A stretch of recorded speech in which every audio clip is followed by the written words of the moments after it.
Hello? I've forgotten how to do this. It's been a while. I mean, it's been a whole week, so... But to me, it doesn't feel like it's been a week. I don't know how it feels for you guys. Does it feel like it's been longer? Does it feel like it's been longer than a week? Because it feels like it's been a whole month for me. Hold on a second. We're gonna get something nice and more chilled. Good day. Good morning, good afternoon, good evening. No matter where you are in the world, no matter how you're doing, welcome. For the first time in a week, to the Everything GM broadcast. The last time we saw each other, I was finishing Star Wars Outlaws, and we were having a grand old time. And then I took a week off. And now I'm here. And it's been a week and 4 days. Yeah, because technically we left on the last, and we're starting on the first, so it's almost been 2 weeks. It's been pretty crazy. Damn. It is good to see all of you. I reminded myself of why I did streaming in the first place, and that is because I had a theory. It wasn't really a theory. When I moved here, I thought, if I don't find some way to schedule time, the time zones will always be such that I just never see people again when they're not in my time zone. And I don't really have any friends here, unfortunately. I mean, I have a pair of friends that are very special to me, but not really anyone else. and so I thought I must schedule time with my friends online because our time zones are so far apart. And then when streaming happened, I was like, hell yeah, I get to meet new people who are also in different time zones, but it doesn't matter because I've scheduled the time.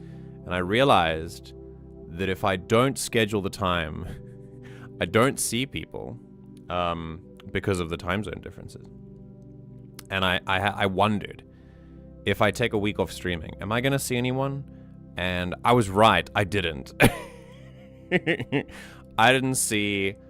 I think I hung out with people maybe once, like in the whole week of streams, of rest rather. And then I had my my session on Sunday. And then... yeah, and now I'm here. Sure, guys. I've got news. I've got stuff to tell you. I don't know how you guys feel. I'd love for you to tell me how you've been doing, how your week's been going. It's 6 minutes past 10 here in South Korea. What time is it over you? What over by you? What is your mental health out of 10? What is your physical health out of 10? Please understand that understand that you need to have some water. That's how it works here. I don't know if you forgot, but I'm here to fucking remind you. So get some water. Every day we inch further and further away from being able to activate monetization on the content because on the channel, because YouTube tells me that we need 300 subscribers, and then I go, oh great, and then I get close to 300 and the bar changes to 500. I'm like, oh, you're a cunt. Cool. So yeah, further away, unfortunately. But that's fine. It's nice to see you guys again. I am feeling fairly low energy today, hence this kind of intro, which is perfect for Reading Corner. So I hope we're getting into it like a nice chill vibe for some reading and some analysis on the reading, which is going to be great. We've got some of Arachizi's friends reading to do. We got some of Raine's writing to do. It's going to be fun. And Raine is actually here in the Discord chat. So I will come and say hi to you in a second. But for the rest of you, Taters, Alferg, Arachizi, Sylv, Raine, it's lovely to see you guys. Thanks for being here. As I read up, I'll then tell you what I've been doing in the last week, and then you can tell me what you've been doing. I might fall back asleep since it's reading, but we'll see. Oh yeah, I forget that I bore people. We're back. We're so back.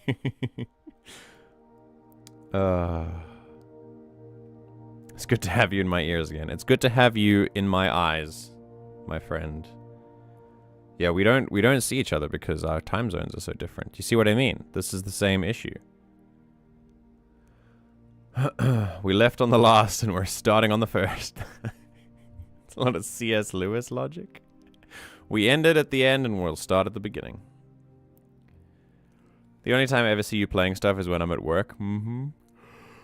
Otherwise, it's just a weekend, but one of us always has something going on then. Yep.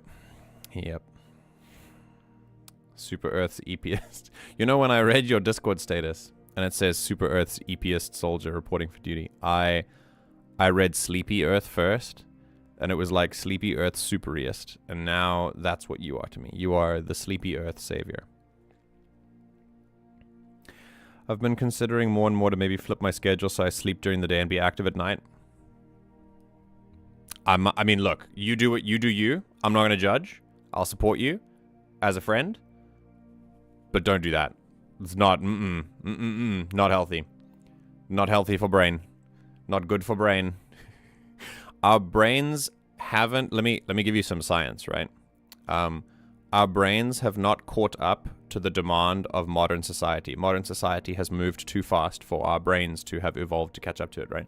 So we are very much still stuck in a long time ago in our brains that still feel like a magnetic attraction towards day-night cycles and that kind of circadian rhythm, right? So don't. Nighttime activity. I'm feeling it right now. I'm literally in it. I'm in it. It feels shitty. I'll tell you in a second. Yeah. Yeah, no, it sucks. It absolutely sucks. Mental health finally hitting an upswing, maybe. Physical probably going down, but I feel fine right now, so that's a later me problem. Seasons are changing. You might get some allergy problems and stuff. We're finally hitting into autumn. I'm not feeling hot anymore. I'm not sweating my balls off like I have been in the last 2 months. I haven't played VR in 3 months. That's what my VR said to me yesterday when I finally plugged it in and decided to play Skyrim again. Because it's been so hot. As soon as I put the VR headset on, I start sweating.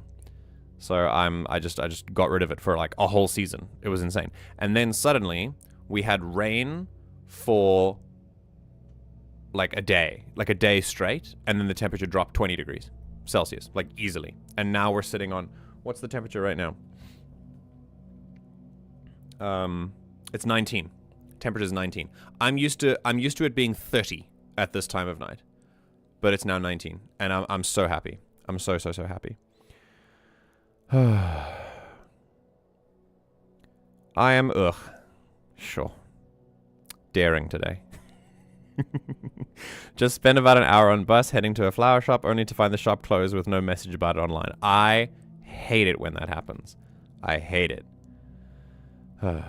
I'm okay. Recovery's been rough last few weeks. I'm hoping to be past the worst of it now. Yeah, I mean it's been a couple weeks for you now.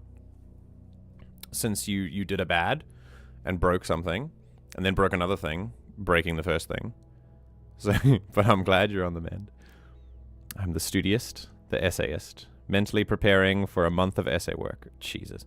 But I enjoy that kind of stuff. So it's a good mental prep. Okay, good. Well, I'm glad you enjoyed it at least.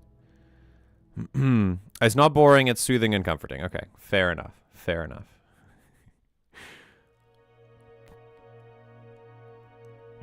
I missed Milo's response to Philip's response. Alfred, I think this is an internal thought that you've accidentally externalized. I think you need to go and deal with that and then come back. It's so hard on your brain to be night wake. I've worked nights and it's rough, dude. Yeah, I mean, I haven't worked nights, but I've been in positions where I like stretched. It's not good. It's not good. I've been living like that before because most of my social circle lived in EU time zone, but since moving time zones, I now have normal human schedule, but also my social circle changed. Yeah, that can happen. That can happen. Like whenever I didn't have to wake up in the morning, my schedule would slowly move 180 degrees. That's crazy. That's wild. Some people are more wired for a later rhythm than the current morning active shittiness. No. I'm not saying to like be active and do CrossFit in the morning. I know we like to include everyone here and like cast a wide net, but I'm saying, yeah, sure, that's an exception. But the rule is that your brain still wants that day-night cycle. And we're not nocturnal creatures. Like, we're just not. There's a lot of research to suggest that health benefits across the board go up and increase once you are if you're able to find a rhythm where you can like wait when daylight gets you up and then nighttime puts you back to sleep. Obviously, we don't live in a world where that is like always possible for everyone. Of course not. But if you're able to, you should. I don't. I'll get there in a second.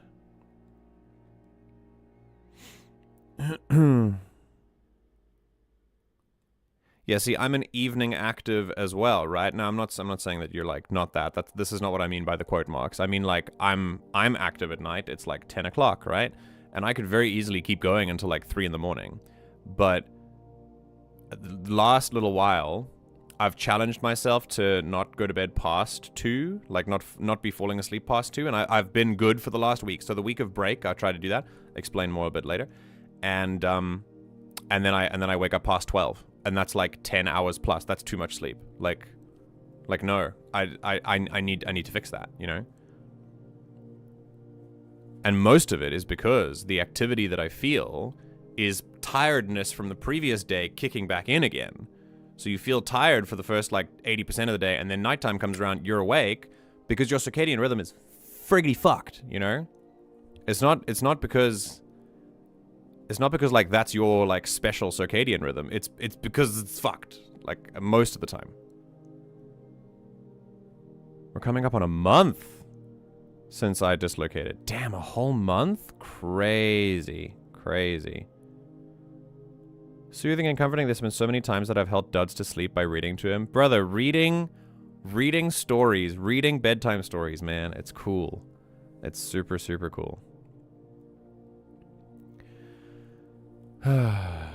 Day, I'm an EP owl, and evening is time to wake up and do stuff. See, I feel the same, but also, I don't really know a time where I had a full, I'm in bed by 10 p.m. kind of schedule, you know? And that's just because that's who we are.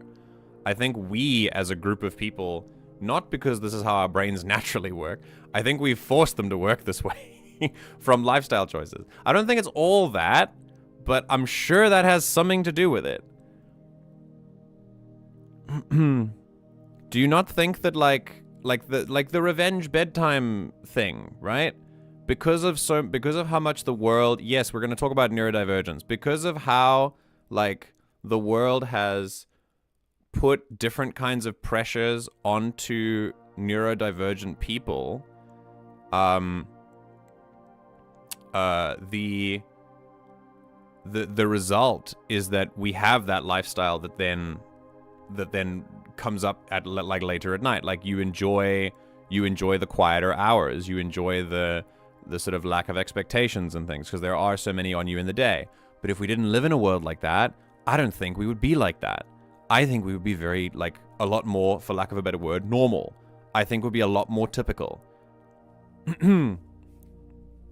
I definitely think it is a societal issue.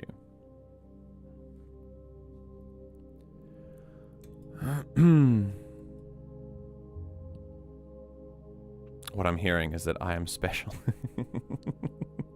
You are all very special. Good morning, May. It's been a while. Me storing all of my tiredness to sleep away on the weekend. I used to talk Miss A to sleep back when we lived 1.5 hours away from each other. Nah. Beans used to read me to sleep when we first started dating. Why are we being cute? Huh? Why are we being cute? This is not cute time. It's gonna be reading time soon. Alright? We're not being cute here.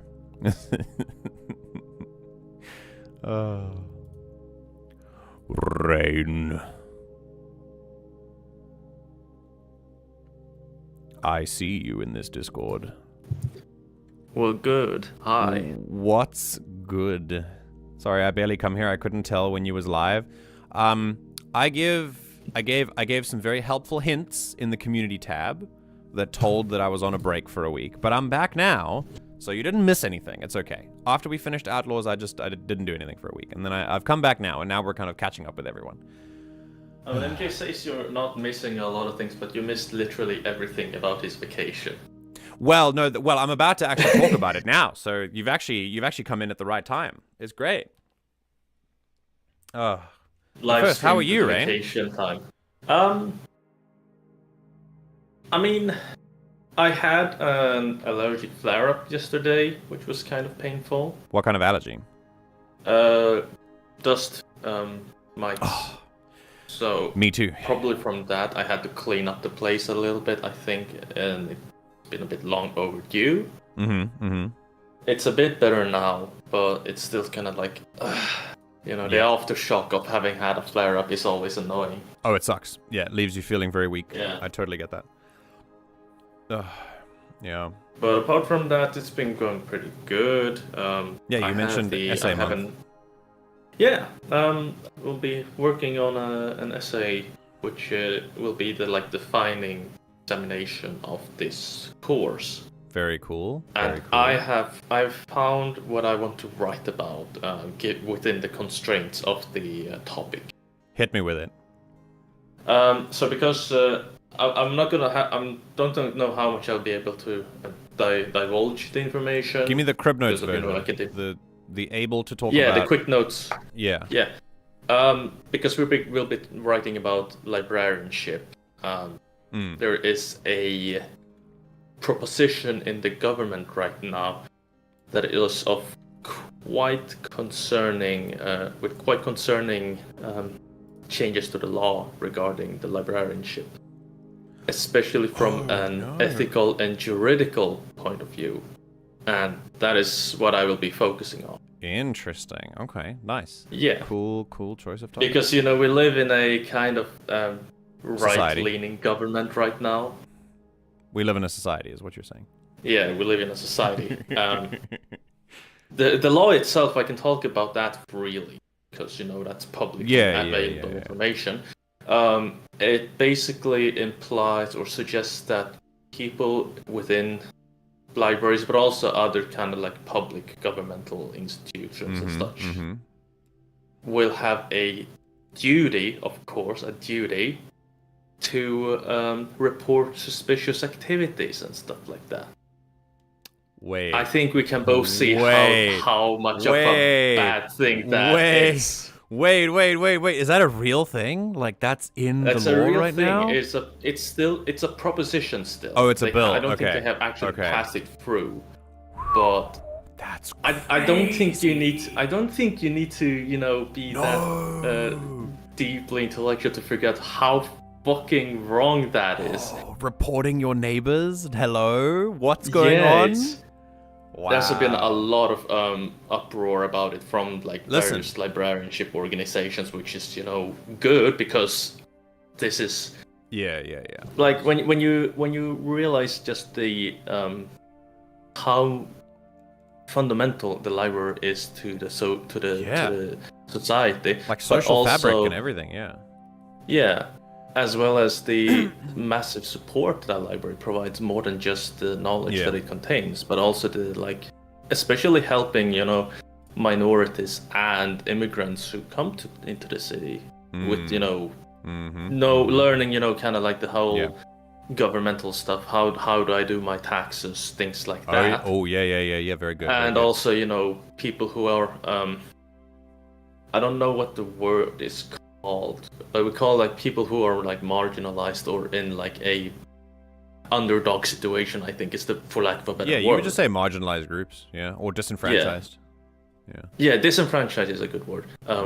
Those also often will turn to the library for help. Maybe find someone to contact. If there maybe is a drug addiction, the library can help finding centers or people to talk to about that. And if they just need someone to talk to, and the library being a it's a bit of a break from society, because it's not profit driven. It's not there's no pressure on you as a person. It's a bit of a safe zone in a similar way that a church or temple can be when you think about it. It's a bit of a sanctuary from society. Well, except for churches being tax havens and stuff. well, yeah, but but in the sort of sense that if you're supposed to be able to have sanctuary in these places. Absolutely. A that is being threatened by this. A library is a very good third place, and to go to have your local library be filled with people who are waiting to spy on you for suspicious behavior. Now bear in mind, reporting behavior that is suspicious, you cannot be vague with that without educating people on what that means. Otherwise, it's bad. It's fascism when it's like report suspicious behavior with no qualification, because then if you're raising people on a diet of like racism and fascism, they're going to report that kind of like the kind of suspicious behavior that's just like, oh, I don't like fascism, you know, that's going to be the suspicious behavior that gets reported. But if you tell people like, you know, there's a slogan like, if you see something, say something, when it comes to like watching assaults happen on the subway or things like that, that should be reported. Absolutely. So that I is think, the principle.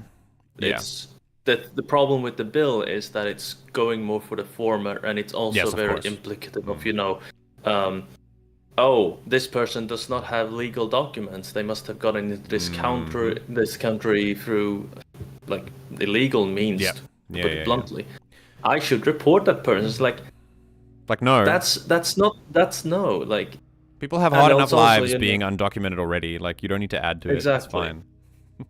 And it's also a bit like, kind of like, me personally, when I think of like a person who's a criminal, I don't think that they are a criminal for the sake of it. Like, we've seen majority of the times they do commit a crime because they have become pressured into it, because it's a sort of last resort. You know, it's no one is born a criminal.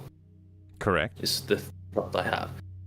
And if the library is a last resort to sort of like help these people not commit a crime, so to speak, if we take that away, it's going to have I believe it's going to have the opposite effect of making the situation worse. And also perhaps becoming the tipping point for a lot of these people who just want help. Yeah, absolutely. Yeah. No, this all sounds like a pretty great research proposal for the essay you're going to write. This sounds great. Yeah. I'm sorry to go so deep already into this. It's supposed to be a low energy, but no, it's not meant to be low energy. It's just not meant to be. Analysis. I didn't want to hype everyone up at the beginning and be like, well, now it's time for a bedtime story. So I wasn't like, what's up, everyone? Thank you to today's sponsor, Raid Shadow Legends, etc., etc. This was very much more of a chilled thing. That's fine. I like these sorts of conversations. Okay. Also, Taters, you are right with desperation, but remember that there are many, many, many reasons why people commit crimes and why deviant behavior exists, and many, I would say probably a majority of them are to do with the material conditions of the people that are involved. You would clear up a majority of crime, just crime in general, and deviant behavior in general, if you cleaned up people's material conditions, 100%. And it's a bit of a shame as well, specifically in the context of Sweden, because we do have the way that we work with punishment, for lack of a better word, is we're focusing more on like the is it rehabilitative justice? I think rehabilitative justice. Yes, correct. Yeah, rather than punitive justice, because that's the correct way to go. We do have the statistics. Yeah, we do have the statistics that it gives very small amount of fallback. I don't remember what it's called. Relapse into crime. The official term is recidivism. It's a very interesting word. It's right. Thank you. So, you know, the fact that we have that as a sort of foundation for the way that we take care of criminals is wonderful. It's not perfect, but it's a good start. Yeah, but it doesn't mean anything if you're not implementing it. If it's not in your structure, it doesn't matter what your law says, right? Exactly. Like the words South Africa's laws are rehabilitative in nature, but we have a 96% rate of recidivism because our prison system is still archaic and old, and still punitive. Yeah. We have, at least from the statistics that I could say, low recidivism or recidivism. Recidivism. Yeah. Recidivism. Yeah. Recidivism. It's kind of a tongue twister. So. Yeah, it is a bit of a tongue twister. I'll have to look it up on Google, like see the word itself, and then I'll figure it out.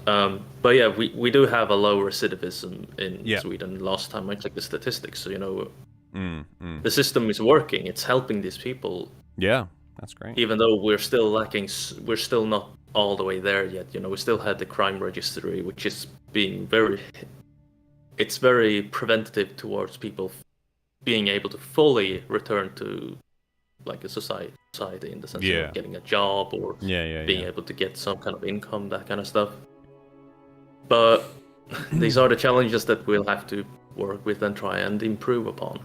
So to have this kind of proposition come up, you know, that the librarians and other of these individuals are here to sort of like be the tipping point for a lot of these people is to be spies, essentially. It's very... Yeah. There are a lot of like juridical and ethical problems with that. Yes, absolutely. As well as the practical problem of the fact that you're essentially breaking the trust as a librarian towards people who just need a safe space, who need sanctuary.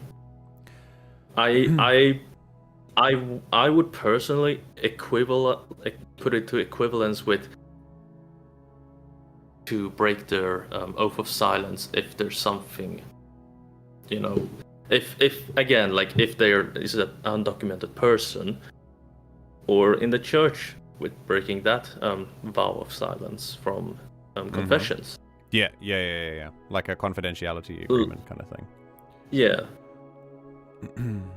So that's what I will be writing about. I mean, it sounds like I just got the essay, so that's cool. I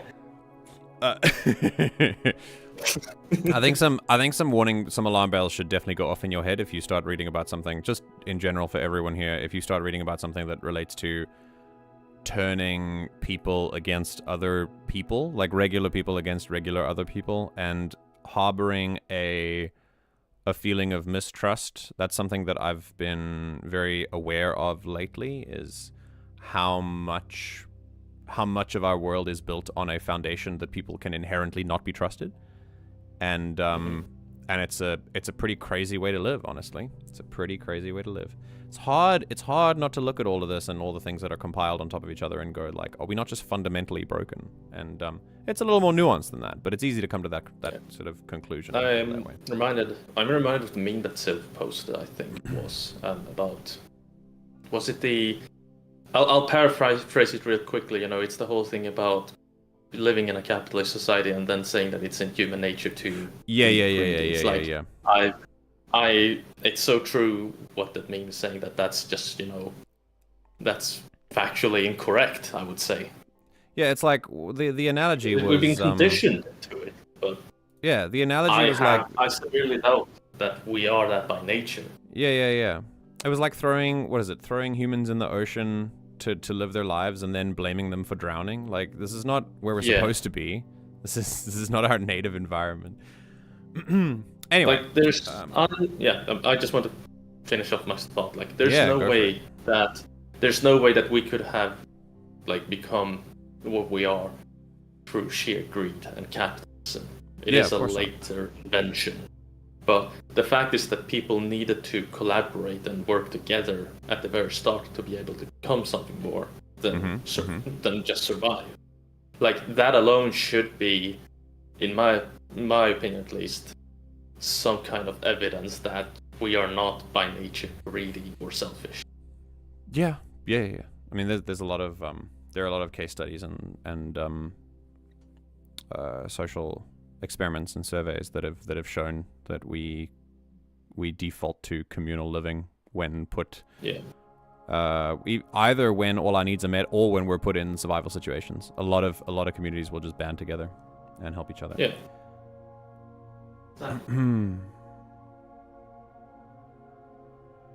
Yeah. Okay, so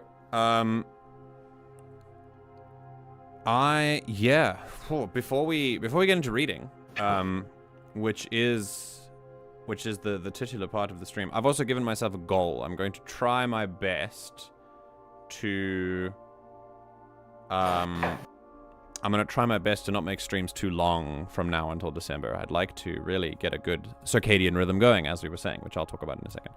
Which means that I'll try and keep streams like about 2 hours long each. Even the sort of like the morning streams as well. But yeah, basically, over the last week, I've done my best to focus on. I've really been taking advantage of a spurt of creativity that I've got regarding writing. So I've been doing a lot of world building, and that has moved into map making as well, which I've recently just posted about in the Discord, which has been very exciting. The creativity I have, I'm just using as long as I've got it, and if it goes away, it goes away. But I'll use it, like I said, I'll use it while I've got it. But other than that, I've also been doing voice acting, and yeah, lots of engaging in hobbies that give me like lots of good moments and some good times in the day. But I still don't feel like I'm in like I don't think I'm in a great place right now. Just as a whole, but I think I think that might be a benefit of the rest. Like taking the week off was maybe time for me to actually like acknowledge that subconsciously and go into that and try to not necessarily unpack, but just sort of get through it, right? So yeah, now that I'm starting up streaming and I feel more comfortable like being in front of you guys and being able to like talk to you guys, I'm already feeling more comfortable, which is great. Like I've always loved the kind of talking streams that we do, where we just get to chat about things. So yeah, this has been good already. But I'm not sure what to do about myself just to sort of give it a broad outline. So what I'm gonna do is basically start with sleeping. That's the idea. So I'm gonna do my best. All the other rhythms that I've got, all the other like habits that I have, they're down. They're good. I'm engaging in hobbies. I'm doing exercise. I've got yoga going on. I've got good stuff and everything else is going great. But I think I'll start with sleep. And if that doesn't work, then I'll move on to the next thing. But yeah, so streams will be a little bit shorter. Try and keep them under 2 hours. We're not, like I said, we're not going to do any like long game series from now until December. So we'll just like settle into the kind of more talking streams. You guys just get to chat with each other. We get to just we get to talk about stuff like librarians reporting on people's suspicious behavior and stuff like that. Yeah. So, yeah, it's definitely good to acknowledge feelings and recognize them. I do my best. Like Hewan and I check on each other quite a lot, so that's all good there. Okay, you guys ready for some reading? Hell yeah. The first thing that we I should share my screen for you. There we go. Mm-hmm. The first thing that I have on the list is a story called. God, what's the story is the chapter is called A New Beginning, but the story is called Blow You Up or Lift You Up or Raise Me Up or Bring You Up. There we go. It was. Yeah. And you raise me. It was yeah. That's what I was going for. Yeah, Bring You Up. Yeah, Bring You Up. And I was told it was by Arachizi's friend by the name of Pumpkin, but I've also seen that this is a website called thegordian.com, which is very funny, and it says I like that. Is thegordian.com like Pumpkin's own website? Like, did she just buy a domain and then use it, or like what's the story here? Because I don't see anything else. If I go to the main website of the Gordian, it's this is just Pumpkin's site. Wow, this is fantastic. Oh, cool. Oh, this is sick. Okay, so she's like an author. Damn. Okay, she has her own site. Arachizi, feel free to give some author background information. That would be great. But for now, we're going to just read. And because Pumpkin's not part of the community or anything, I'm going to use this as an opportunity rather than to give direct feedback to her. I'm going to point out when stuff comes to me. We're going to start by doing the full reading first.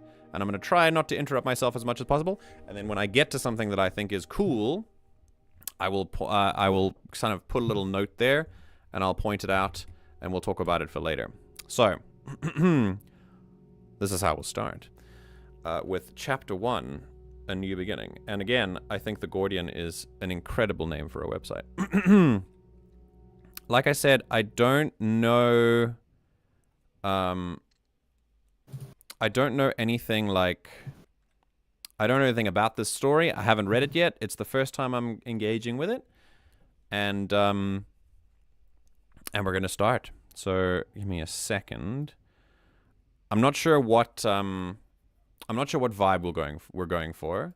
So I'm going to read for a while, and if I find a vibe like after reading a little bit, then I'll put on some music for us, and we'll get some background music. So here we go. Alrighty.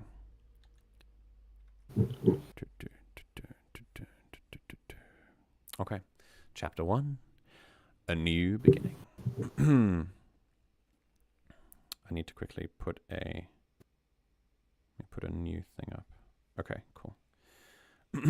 Let's try again. Chapter 1, A New Beginning. The lady of the house leads me past portrait after portrait as we head to the nursery. I look at all their faces staring down at me. Each of them looks either strict, bored, tired, or a combination of the three. Her heels beat to the rhythm of her voice like a ruler on the edge of a desk. You will address him as young master, Master Winton, or Sir Winton if he's been naughty. You will never address him by his first name. Do you understand, Mr. Sigarius? My gaze drifts back to the lady. She's in her late 20s. Beautiful red hair adorns her head, and she's wearing the brightest of blue to complement her pale complexion. I wonder why she calls me Mr. Just Stegarius will do, I assure her gently. Her eye twitches ever so slightly. You didn't answer me. Young master, Master Winton, or Sir Winton when he's been naughty, I understand. She seems the stressful type. Good. She fidgets with her hands as she speaks. You'll be responsible for the child's upbringing until he's ready to head to university. He's the sole heir to Winton's automata, so it's vital he learns mechanics, as well as maths and etiquette. You will report his progress to Miss Punkt, the housekeeper, on Sundays. After your report, the rest of your Sunday is free to spend as you see fit, for the young master will be going to church and spend time with the family. Do you have any questions? What's the lad's first name? Excuse me? You told me not to call him by his first name, but you didn't tell me what his first name is to begin with. I couldn't call him that even if I wanted to. Perhaps that's just as well, she says disdainfully, while wiping an unruly lock of red from her face. She halts in front of a wooden door that's carved with beautifully detailed butterflies. Even the hardware is made from shaped brass. Wing-shaped hinges and a handle shaped like a flower's stalk. The door opens with a sigh. Here goes nothing. Okay, I'm going to stop there. We're going to break it up into we're going to break it up into sections so that I can actually so I can sort of talk about different sections at a time.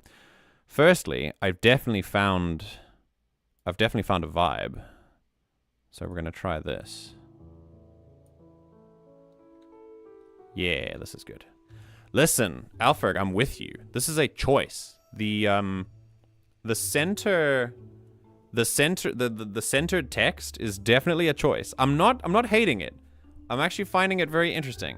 But I've never it's always interesting to see how format changes the vibe.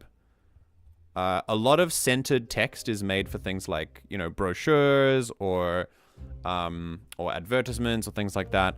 It's meant to highlight headings and all sorts of stuff. But very rarely is it the way that a book is formatted as well. So I find that it changes the vibe a little bit. I can't quite put my finger on what it is, though. As for some of the other choices here, I've really, really enjoyed the way that she has set up the way that she's kind of set up the scene here. She's given a good description to the lady of the house, which we know now is a big redhead, locks of hair, lots of blue, pale complexion. That's really all we need to know about her. I don't know who Stegarius is or what he looks like, though. So, but one of the best ways to describe people through one of the best ways to describe characters while you're writing is to describe them in a way that's like more a distraction than anything else, like it's just a byproduct of something else that's happening. So for example, it's not the first time that it's described, but this is a single sentence that gets the description out, and that's it. It's a good choice. It's great. But then later, there's another interesting part where she brushes this one. She says disdainfully while wiping an unruly lock of red from her face. Now, this lock of red, we know that it's hair. It doesn't need to be said, which is also very interesting. But another thing that's interesting is if this was the first time we'd seen it, that would be totally cool for us to say, oh, she's got red hair. And that's a really nice little detail that's sort of hidden in there, and we can move on. You don't have to put all of your descriptions like directly after each other as they are. So like, here's this character, they have gray hair. Here's this character, they have brown hair. You can make it a byproduct of something else. And it's a really sneaky way to get descriptions out without having your reader's brain go, oh, I have to get through another description, you know? Even though the way that she's done a description here is brilliant. It's just one sentence and that's it. And then we're done. It's awesome. The rest of the character is brought out in the things that she says and the way that she says them. She seems like a very tightly wound character, like very curt and very taut, which is very cool. Stegarius, on the other hand, seems a little bit different. He seems a lot more calm. And by the way, Stegarius is a badass last name. It's very cool. And also, yeah, I think it's very interesting. The method of description here is one that is very, I should put it, smooth. It's very smooth. It moves from one beat to the next quite interestingly and quite naturally. There's a flow to it, which is pretty cool. Yeah, very nice. All right, so we're gonna keep going. This is not an incredibly long chapter. The writing is quite big, but this next little bit is going to be fairly longer. So here we go. The nursery is a treat to look at. The vaulted ceiling is painted with clouds and butterflies. The rug emulates crispy autumn leaves. The fireplace is guarded by 2 dragonflies, their wings propping up the mantelpiece. That's so cool. And there, near the fire, playing around with bone Moreira pieces, is a young boy. Hair as fiery as his mother's, but eyes that are dark and deep as they stare at the intruder that is me. Mommy, what is that? He asks, as the Moreira pieces fall neglected to the floor. He stands up, coming about to the height of my hip, as he walks towards us. This is Master Stegarius, sweetie. He's going to be your tutor from now on. Why is he made of wood? Why are you made of meat? That's amazing. Time, keep going. Mr. Stegarius, the woman exclaims in shock, but the kid cocks his head and draws his eyes into slits as he thinks.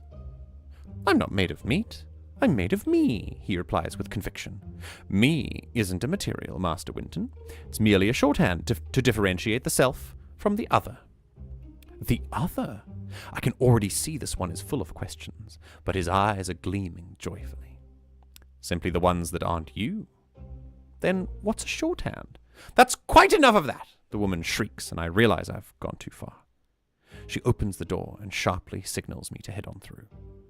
I follow, obediently. I'm afraid this arrangement is not going to work out after all, she says, rubbing the bridge of her nose in irritation. We have no use for philosophical waxing. We need proper skills. I'll have your bags fetched. She rings a silver bell, and I hear the distinctive rattle of wheels approaching. So, Raine, I just need to make space for Raine being triggered as we say that philosophical waxing is not a proper skill. A man-sized automaton rolls in on 3 wheels and holding my bags on large hook-like hands. I look back at the door. The boy has peeked out his head, watching the conversation intently. Mom, where is he going? I'm sorry, sweetie. Master Stegarius has to go elsewhere. We'll find you a new tutor. Where does he have to go? You just said he's my new tutor. Your mother doesn't want me teaching you, I tell him bluntly. While grabbing the bags off the hooks. Being fired is fine by me, but I don't like being lied over. Why not? He asked me with his big eyes. I shrug and reply. Ask her. Inquiry! Go back to your room and stay there, Lady Winton orders. But that is of little significance, as I repeat the name Inquiry in my head, wondering if I heard that right. That's his first name.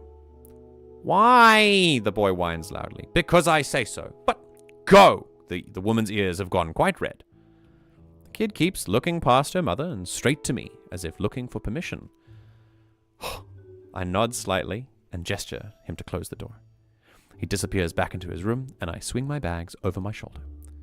Just follow the bot out, Mrs. Winton sighs, pulling hairs from her coiffure to wrap around her fingers. Is coiffure? Coiffure. I nod politely, take one last glance at the butterfly door, and make my way out again. What a cool little sequence, dude. This is so sick. Okay, so not talking about description, but more on, in this instance, the way that characters interact with each other feels very separate. Each, croissant? Are you trying to tell me how to pronounce croissant? Like, no, it's, no, stop trolling me. Anyway, this section is really cool because now we're developing the characters through their dialogue. We're showing exactly the kinds of personalities they have based on their word choice and based on the way that the dialogue interacts with each other and flows off of each other. These kinds of beats, these story beats are really, really crucial for building a good foundation. And we're really getting one. Not only that, but remember what I said in the first part of this story. World build subtly. World build as an accidental byproduct, a happy accident. The fact that this man, Stegarius, is a wooden man, like he's made out of wood, is phenomenal to just casually drop as the first thing that a boy says when he questions someone. Like, super cool way to break that to us. Because now we have it in our heads in a very surprising way. We were just expected to know that. This is what happens when an author trusts their audience to already be familiar with the story. Even though we're not familiar with the story, what's interesting is that you have to strike the balance between trusting your audience to pay attention and to recontextualize things as new information comes out, but also not make them confused by dropping them in the middle of nowhere with no help. So there's been enough help for us to understand the story and the main beats of what's going on. And then when we learn that this main character that we're speaking from, the first person narrator, is a wooden guy, we're like, oh shit, this is really interesting. And then we get to recontextualize and it has this whole new element to it. Then there's an automaton with a robot. And like, now we're suddenly in like, are we in a high-tech world? Are we in a magic world? Like, what's going on? This is so cool. And I don't know. I'm getting steampunk vibes. I get steampunk vibes, but we'll see. There's still a lot that could happen here. Very, very interesting. I'm loving these techniques. I'm also getting the steampunk vibes pretty hard on this one. Yeah. It's especially the focus on the materials. It's the wood, it's the brass. Yeah. Like the way the materials are brought up quite a lot. It definitely gives me that's definitely what steampunk likes to focus on. Now, granted, those aren't exclusive to it. It could still be a high fantasy, like a fantasy. No, of course. I love the ability that it's sort of like it's slowly building up the image of how could the world be in my head. Yeah. Subtle. Yeah, exactly. The subtle bombshell, so to speak. Yeah, that's very cool. Okay. Let's go here. The sky is dark with clouds, despite the early hour, and snow is coming down in little tufts. I trudge through the snow, avoiding the occasional cart and high-wheel bicycle. Yeah, we're in steampunk. I make my way to Bar B, that to no one's surprise is open at 11 in the morning. Beyond the tacky name is a very respectable place where dolls can spend time with one another without judgment or interference with anyone else. It's not like we have a dolls-only policy. It's just that we're the only ones able to put up with the gaudy decor. This is so freaking cool, man. Because now, just very quickly, but we're asking questions in our heads already about, like, this dude's made out of wood. What's going on? What does this have? Like, what implications does this have? And the author's like, I got you. We're immediately going to go into it now, which is super cool. I just need to say really quickly. Yeah. The whole thing about dolls only policy and stuff like that.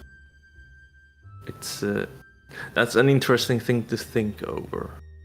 Yeah, more implications. The implication of what that might mean about like policy in general in this world. Yeah. All right. Sigarius, what are you doing here? I thought you were going to try out being a tutor. This question from a doll called Kragaya, who currently reclines on a soft pink upholstered chaise lounge. Got fired, I reply matter-of-factly. Already? There's surprise in her voice. She sits up to give me room. I shrug in reply and sit down next to her. So, how have you been, Kragaya? Well, for one, it's Prishtoli now. Pronoun? Still she. I wanted to go for something a little more youthful. It's nice. Thank you. So what did you do to get fired this time?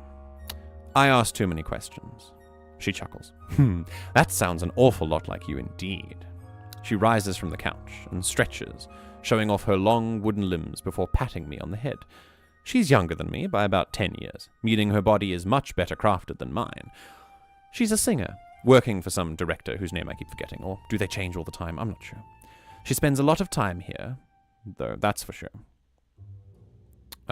Well, guess I'll be buying today then. I'll go get something to cheer you up. I'm about to tell her that I haven't been unemployed for that long, but before the words can leave me, she's already off towards the bar. I watch her go, then allow my eyes to go around the room for a bit. The place borrows from centuries past for its aesthetic. Gorgeous leaf patterns molded on the walls, mirrors and furniture intricately carved and covered in gold leaf. Curtains and cushions made from heavy brocade with woven silver threads.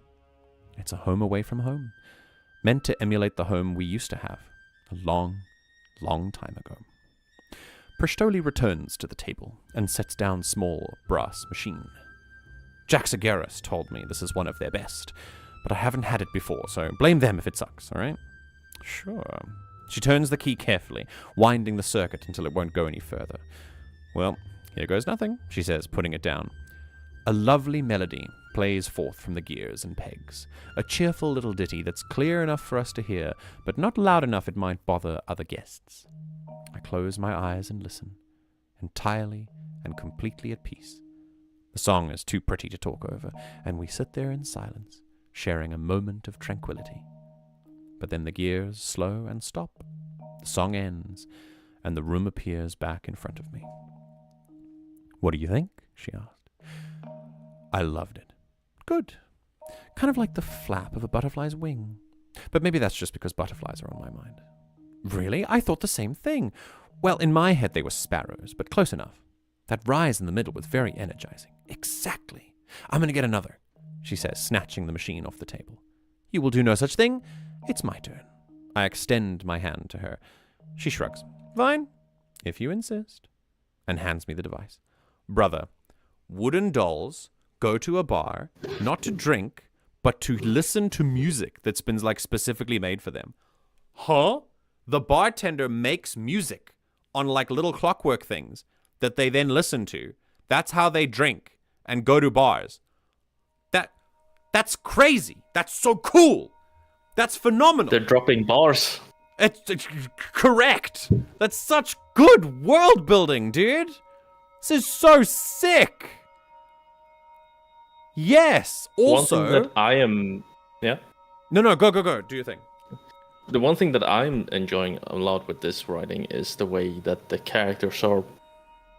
The way that they speak is so. I feel they're distinct from each other. And it really helps sort of like absolutely characterize them, so to speak. I'm really enjoying that because 100%. That's often something that I find can be tricky with my own writing is when you want to create like distinct characters. How do you sort of? You have to think about how do they talk and how does it differ from each other in a way, and that can become sometimes it's easy for it to become stilted, like forced in a way. But here it feels like the different like personalities are like they feel natural. Yeah, they do. It does. I'll tell you what it is. A lot of this, this is a writer. I could be wrong. But to me, this writer feels like a person who spent time with the characters before putting them to paper. Someone who already knows who they are. This is not the first time they're writing about them. So, and that really helps to flesh out how a character talks. Practice with them. When you write with a character for the first time, you don't know how they're going to sound yet because you haven't written them yet. Once you start writing, you get more practice with them, and then you write your final product. That's fantastic. You've got to imagine stuff with them. You've got to spend time with them. And it feels like she has here, the author. Also, yes, Alfred, a world where names, pronouns, perhaps other things changing on a whim. I love it. It has so many uses within however many genres that exist. I agree, and I think it's super cool that a mechanical type of character like a doll would do that. Like, they're constructed. Everything is a construct to them, probably including names. Like, they choose their own names and whatever. I think that's awesome. I think it's such a cool touch as well. Yeah, so far this is just really good world building, and this is the first time that it is like described to us. But as I said, even the straight descriptions are done in world. The author is not breaking to tell us what happened. The author is explaining things that happen to us, that happen in the world as they are happening, and only giving us the information that we need without overwhelming us, without bringing us to the side to explain something and then going back to the story and dividing our attention. Everything feels like it's been put in really good place for a reason. I'm loving this. I'm really loving this. All right, let's keep going. We're about halfway through. I'm going to do this one. Here we go. I head over to the bar where Jack Sagaris is sat over a pile of metal parts, a pair of tweezers in their hands as they sort through it. Morning, Jax. They look up at me, then notice the device in my hands. Morning, Stegarius. How did you like the song? It was brilliant. Could you rewind it for me? Repeating a song so soon removes some of its magic. It's why I limited the machines in the first place. Listen to a song too often and you'll start to loathe it. Might I suggest something in the same vein? If you've got anything like it, then yes, please. What did you like about it the most? The sensation of flight. Oh, then let me fetch you number 76, one of my personal favorites. We exchange machines, and I put the usual fee on the counter. They shake their head and push the money straight back at me. This one is on the house. I heard you got fired today. Right, thanks. On the first day, no less. Oh, no need to rub it in. I would never. Enjoy the song, they tease. It's okay, though. We're siblings, after all. Okay, another break. Very, again, continuing with the banger after banger of subtle world building. Siblings. This one was less subtle, but there's a reason for it. I think this is really cool. That there's now this, like, it's an explanation as to why this sort of fantastical habit of going to a bar and listening to a song is so important. Apparently they have magic to them, and if you listen to a song too often, it can, like, reduce its magic. This is cool. This is very interesting. I'm trying not to steal things from this because in my world, music is magic as well. So, but I feel like this is exactly the kind of thing that I would do. It's just ticking all my boxes, man. It's just great. I'm also loving... Yes. Yeah. Yeah, go. I'm thinking also one thing to keep in mind with that world description is that it's also coming from a character. So yeah, absolutely. There's like the previous ones we had to some extent were first person narrative descriptions, but this is from someone's explaining. Jackson. It's great. They'll have their way of describing it. Yeah. Mm-hmm. Super cool. Also, music being magic is a good thing in general. Oh yeah, I'm a big fan of that. I dare say it is the magic of our world. I agree. This is why I was inspired to write about it as a magic system in my world as well, because I think that music is inherently magical too. With this, I would also say, as a writer, it's really important to know when to world build and when not to world build. You'll notice that she does something very interesting. I put the usual fee on the counter. What's the fee? Do they use coins? Do they use buttons? Do they use bottle caps? It doesn't matter. It's not important. You're not meant to focus on it. What you are meant to focus on with that is you pay for something. There's some sort of commerce. There's some sort of currency. And that's all you need. You don't need details. And it's fine because it's true. You don't need them. If the author doesn't want you to know about them, then you can trust that it's not going to be important. It's just what is important is that there is commerce in this world, which is very interesting. Okay, let's get back. Pristoli and I spend the rest of the morning listening to music and playing games. A couple of others joined as well, and by the time I leave Bar B, I'm in a good mood and ready to go back to the job hunt with renewed vigor. I would like to report it going well. Wouldn't that be nice? Oh, dude, the bar is called Barbie, and they're dolls. I just clicked on that. That's so funny. Defeated, I sit down on a bench, overlooking the university. I watch the people buzzing around like flies, running up and down staircases, laughing, shrieking, reading, and chatting. I don't understand.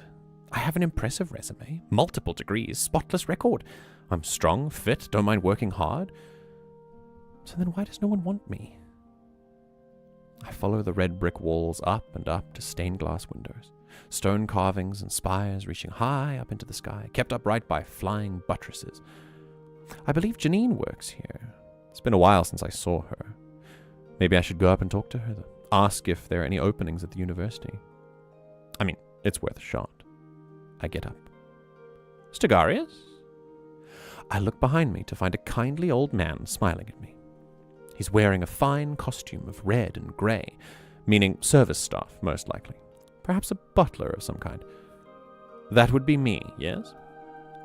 Lady Winton has requested your presence at Winton Manor as early as is convenient for you. I thought she fired me. A knowing smile graces the man's lips as he replies, I believe she changed her mind. That's cool. The first thing I hear, upon re-entering that place of wealth and splendor, is the shrieking of a child. Ah, that's why she changed her mind. She's a permissive parent. This is great. Why isn't he back yet? I want that doll now! I look at the butler. He doesn't seem to respond to the commotion. However, upon seeing my gaze, he tells me that the young master is quite a strong-willed lad, and he always manages to get his way in the end. The mother doesn't know how to hold boundaries. This doesn't sound like proper child rearing to me. Wow, the author read my mind. But then, it seems like I'll be able to keep my job, so this doesn't sound like the moment to complain. The man opens the butterfly door, and I witness a young maid trying her utmost to keep the boy from tossing his toys to the wall. He's on his way, young master. We just have to be patient, okay? But he looks to the door. The maid follows his gaze, and an expression of weariness and relief falls over her as the kid drops everything and runs up to me. You're mine now, he declares sternly in his pink night shift. That's a lovely way to describe like opposite things, like a sternly declaring child, but also very clearly reminding us that he's still a child. This is a lovely sentence. Really take notes from this. Like, this is such good writing. Okay, I respond, before patting the boy's head, and as he smiles, I watch the maid slinking out the door, exchanging looks of gratitude to the butler and me. I wave politely. The butler clears his throat. Well then, with that sorted, I believe it is time for the young master to go to sleep. But I want to play with the doll! You can play with him tomorrow, Master Winton. But he's quite right. I imagine you're quite tired from overhauling your bedroom, I say, pointing at the mess that had resulted from his tantrum. Pillows tossed to corners, toys on the floor, books tossed under the bed. The boy looks around himself and perhaps, knowing at least little humility, allows me to tuck him in. I turn off the lights and close the door silently behind me. I didn't expect the owners of Winton's Automata to have human servants still. The butler shrugged. Some jobs still require a human touch. Like child raising? Oh god, no, that's your problem now, the man replies with a start. I've never done so before, though. Where do I start? Miss Punkt has the notebook on the young master's schedules and arrangements. I suggest you start there. Thank you. I try to recall the name. I don't think you've introduced yourself yet, have you? Mr. Mason would do. Got it. Pronoun? He is fine. I nod. And you? I found he causes the least offense in others. Also, you're the first human to ask me that. His moustache curls up as he smiles. I'm honored. Now, where can I find Miss Punkt? Actually, Lady Winton will be expecting you in her office. Really? Why? I did not ask, but she requested I take you to her office as soon as the young master was asleep.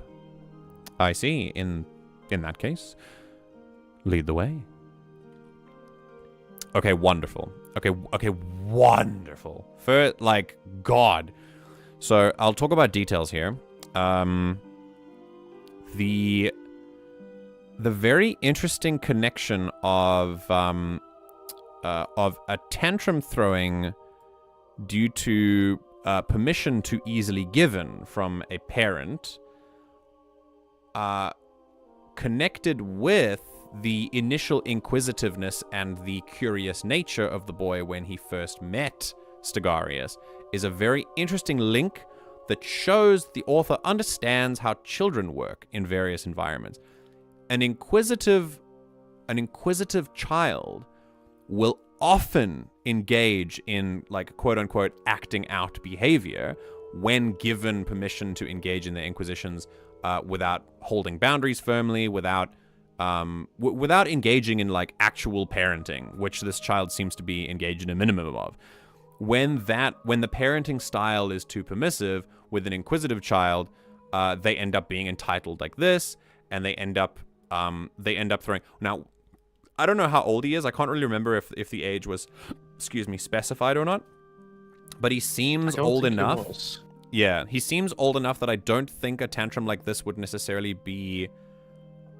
I'm not sure if it would be age appropriate. It might still be, but I think with a more hands-on parenting style, not hands-on in terms of like punishment, but hands-on in terms of like assertive or what's the word? It's gentle parenting, but there's a new word for it now that's like more modern, something like authoritative or something. I don't know. Anyway, that kind of parenting, the good kind. If that was done, I think a lot of these kinds of modes of emotional distress and dysregulation would be a lot more. He'd be able to calm himself down a lot easier without just immediately getting what he wants, which is the unfortunate result of a permissive parenting style. Still, learning the ability to process these emotions. Yeah, absolutely.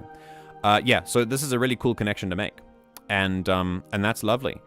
The way that the protagonist thinks is really interesting, and also other lovely world building and more implications that I've noticed here is the interaction between the butler and Stegarius is that the dolls seem to be the ones with pronoun focuses. Like, they seem to focus on what pronouns they refer to themselves as, and humans are just humans. Also, there's an implication that human servants are not really a done thing anymore. There's a lot of automation, which again, begs steampunk and puts that into the spotlight as like what I think this might be as a genre. But also, he's saying you're the first human to ask me that. Does that assume that humans in this world don't worry about pronoun usage? Do they have like stricter gender roles? Are the dolls the only ones who care about that? Like, it's a really interesting thing, and I love that the author is putting specific focus on it as an important story beat, and not as like just an aside, like, oh, by the way, we've included some they thems, like just because, whatever. Like, a lot of that can lend itself towards tokenism, which is not really what you would want in your book. I love that she's actually putting a focus on it, and it's an important part of the story because it's not something that the mainstream person would really know about, honestly. Like, it's only really becoming more prominent this last like decade or so, in mainstream Western society. Yeah, go. Yeah. The one thing that I'm thinking could be part of the story is sort of like narrative focus in that regard as a theme. I'm going out on a limb right now with this because I haven't read the whole story. I'm building on what we know right now, what you have. Yeah, of course. Read is. I wonder if there's an intention of sort of like comparing those two things, like with human characters, where those have traditionally been very strict with the gender roles, contra dolls that are constructed, and so they would see a lot of things from a constructed lens, including then gender. When it's much easier for them to change gender as they see themselves fit. I wonder if there is an intention in like having that to be a main theme of this story. I That's wonder. Sort of like the That would comparison make of the two. that would make a lot of sense. I also find maybe there's some freedom in knowing that you are a construct and understanding that therefore everything else about your identity can also be a construct. Whereas as humans, a lot of us feel like stuff is out of our control and taken away from us, and we are who we are. Like there's definitely a lot of expectations that are put on us when we are born. But if you're a doll, if you're literally a mechanical being, the expectations are constructs because you are a construct, and as soon as you realize that, they seem to have some sort of independence as well, which is very interesting. And that means that you can kind of turn any part of your identity into a construct. And obviously, the truth is, as humans, our societal expectations are things that we've constructed as well. But it's harder for many of us to think about them that way because so much of us doesn't feel like that. Very cool. It's Very to an extent become habitual with the generals from people. Yeah, absolutely. Which is good that we're talking about them now with the way they are. Sorry, I just... No, go. Like, what I was going to say is, which is why it's good that we're talking about these things for what they actually are, that they are social constructs, and, you know, the historical connotations that they have had, but also the fact that they can be harmful today. Yeah, of course. Absolutely.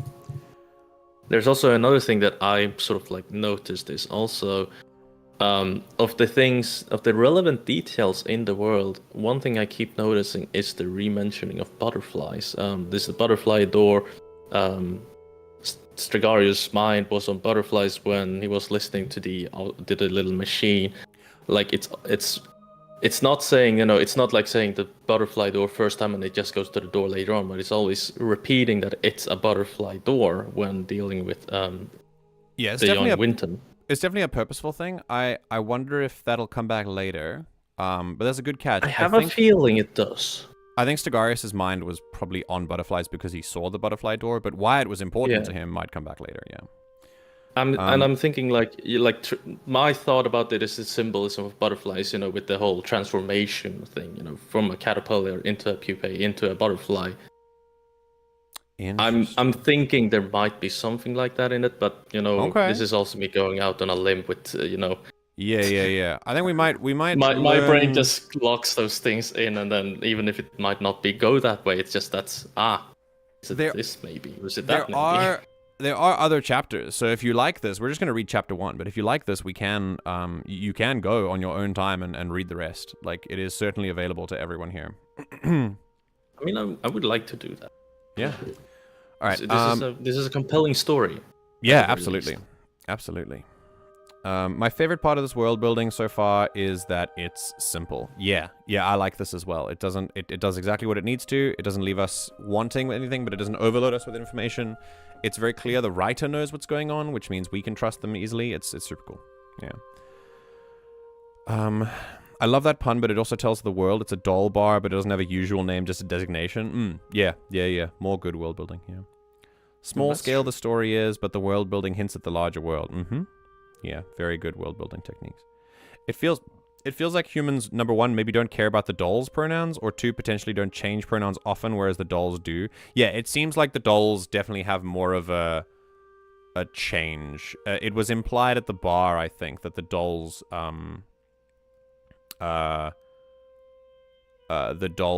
tend to routinely change. So that's super cool.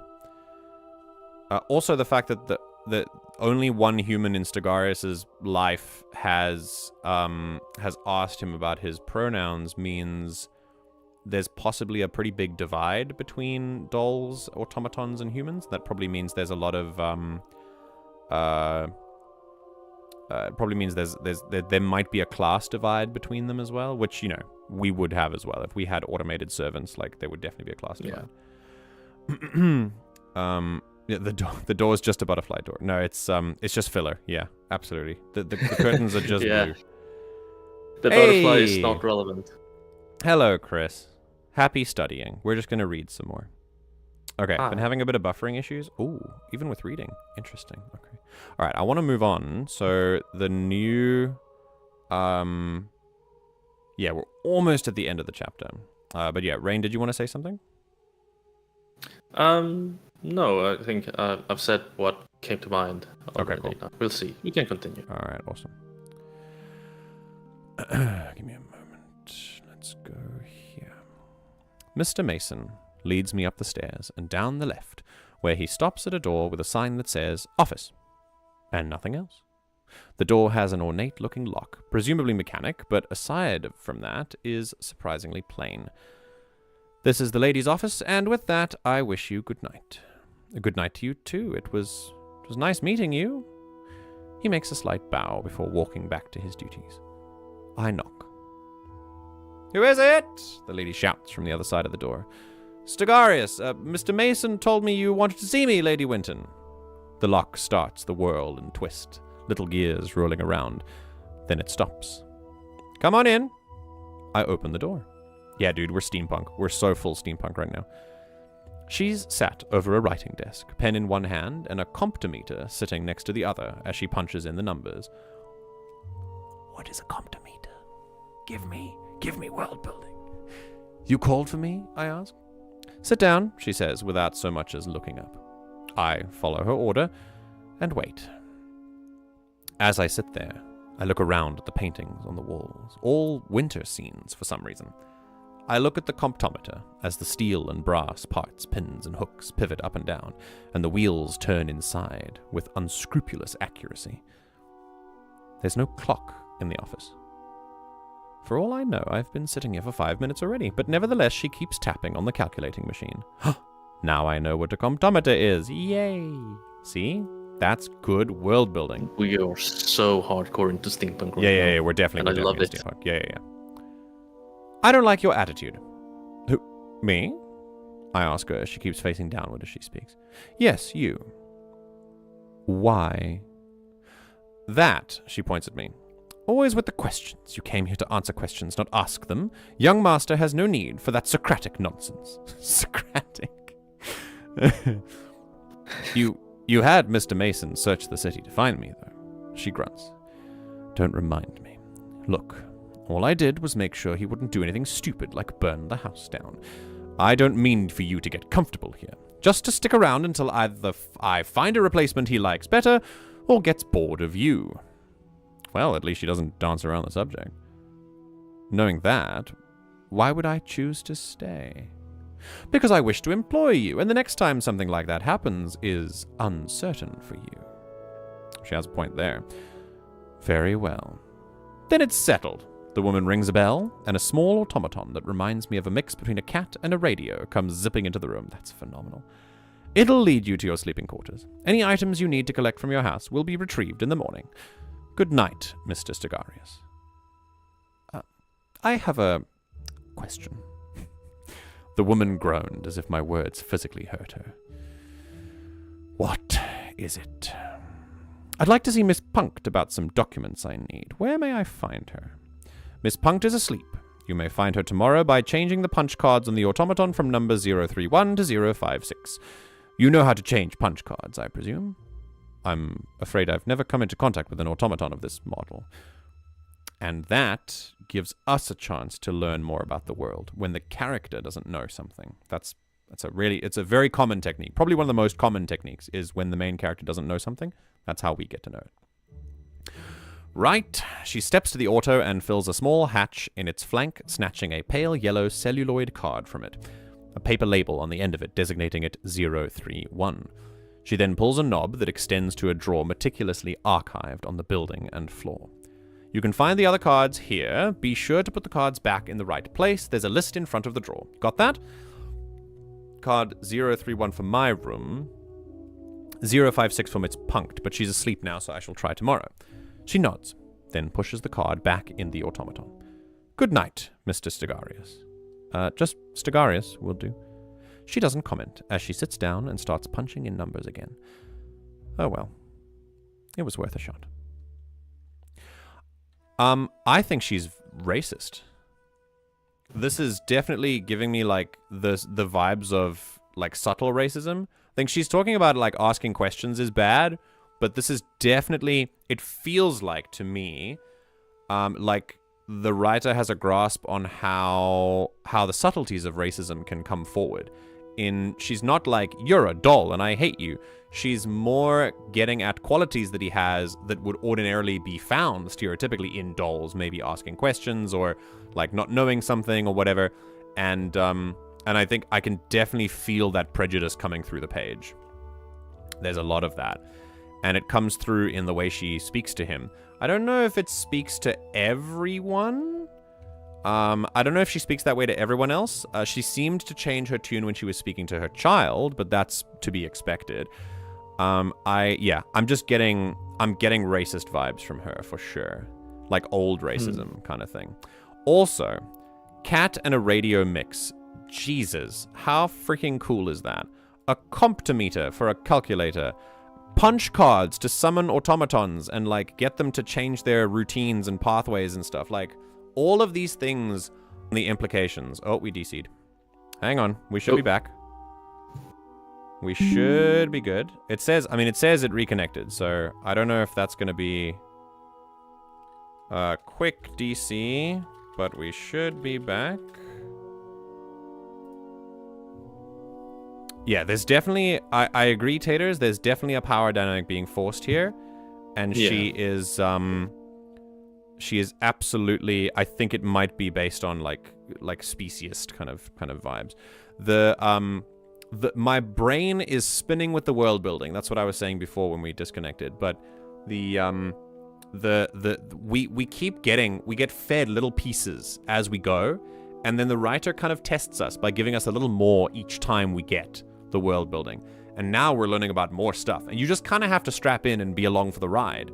And this is my favorite kind of world building. It really, really is so effective. This is super cool.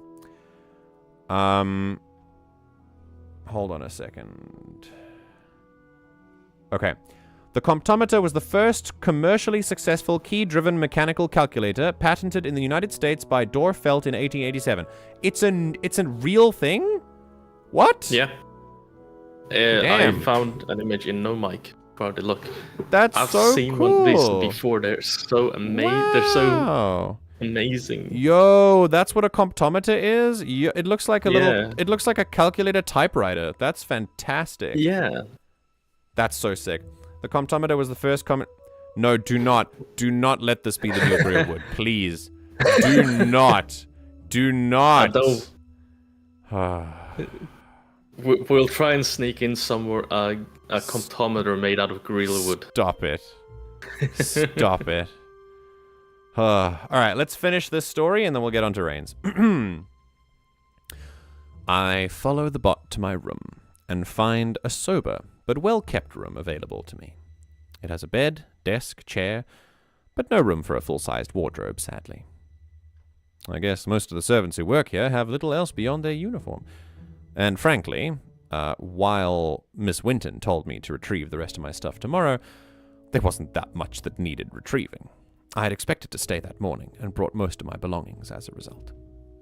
I unclasp my bag to reveal a couple of old books and 2 pairs of simple clothes. I reverently place the books on my nightstand. Their spines are worn and pages wrinkled with water damage and wear, the titles faded beyond recognition. Fairy tales our father used to read to us. My heart aches for him still. I push the feeling down, just for a bit. Lacking a proper wardrobe in this room, I put my clothes away on the bottom drawer of the desk. Then I push the bag under the bed, sit down, and lose myself in a story about 2 children who outsmart a mermaid. Dolls cannot sleep. They cannot dream the way humans can. But they can read. And when people describe dreams they had to me, it sounds similar enough. Inside the mansion, everything is silent. Outside, the owls and crickets sing their midnight melodies. The countryside sounds much different from the city. But not in a bad way. That's a lovely story. I want you to think about again as a writer, for writers here who are listening. When you are talking from a first-person narrator's perspective, or even third-person narrator, but you're focusing on one character and what they're thinking. If you have a window into their inner thoughts at any point in the book. The amount of time that they spend on certain actions tells you what is important to them and what is not. And obviously the adjectives you use are a little bit more obvious, but think about how he reverently puts down the books. This is something that jumped out to me because reverence is something that is more holy or sacred, something that is like I said, sacred to something that's very special, very precious to him.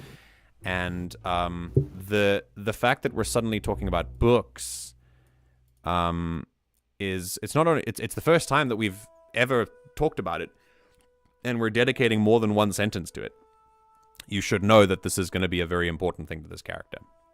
It's very cool, and I like that it's at the end as well, because it's like one last little push to the conclusion of the chapter that gets us interested, and then we're right in for chapter 2. The first chapter of a book is the chapter that is supposed to reel you in immediately. Most people, and I'll say this, most publishers as well, most people will, unfortunately, as much as we say not to judge a book by its cover, or, in my opinion, by its first chapter, most people will lose interest in the first few chapters if they're not drawn in. So it's really hard if you're not committed, especially nowadays. It gets more and more difficult as we go.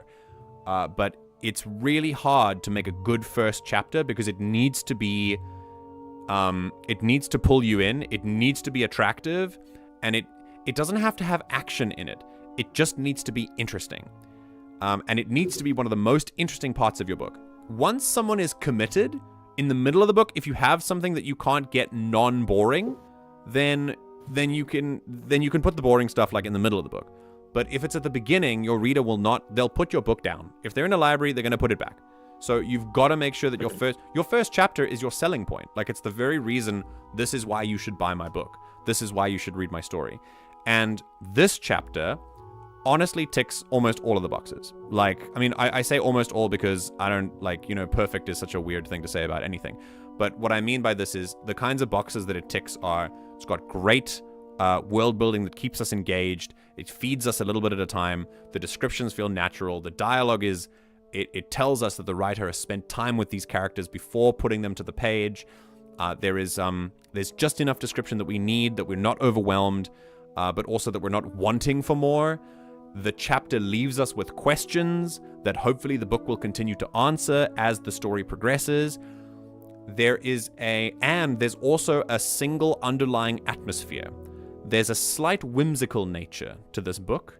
The atmosphere that I'm getting so far is definitely whimsy, but there's an underlying kind of darkness that exists there as well. Especially outside with the snow, climate in a world often gives someone a feeling of something. So the snow gives you a very cold, like put together feeling. If you're inside and it's snowing outside, it gives you a warmer feeling. Don't underestimate the power that the climate of an area can have on your story.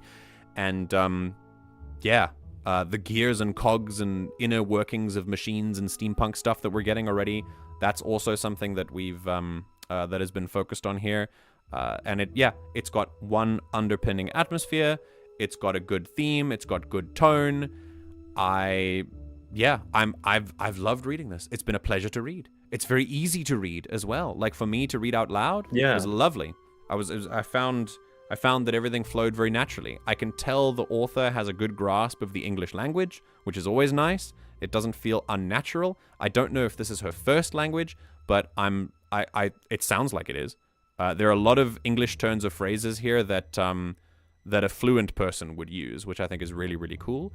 And not that I'm an English supremacist. I'm just talking about any language. It would work the same if I was speaking a different language, but you know what I mean. The point is that it's always nice to read in a language that someone has a good grasp on, that you don't have to feel like, you're trying super hard. It's not actually your first language. That's crazy. That's super cool. She's so good there. That's impressive. Like, that's that's super impressive. Yeah. Because I was thinking. Go. No, speak. Because I was thinking, piggybacking a little bit on the fact that it was so easy to read. I kind of felt at first, it was a bit interesting with the whole centered format. Yeah, the center text, if that might actually make it easier to read in a way, or like feel the flow of the text, The sentence it's length. centered, and it's also kind of giving, like it defines a little bit of the sentence length a little bit differently than you would do with the left indentation, or what it's called. I don't remember. Absolutely. Left justification. And another thing also with that stylistic choice is that it's also for some reason giving me a little bit of a fairy tale vibe, which seems to also kind of play into the whole thing. Also a running theme of the book. Yeah. Mm-hmm. Yeah.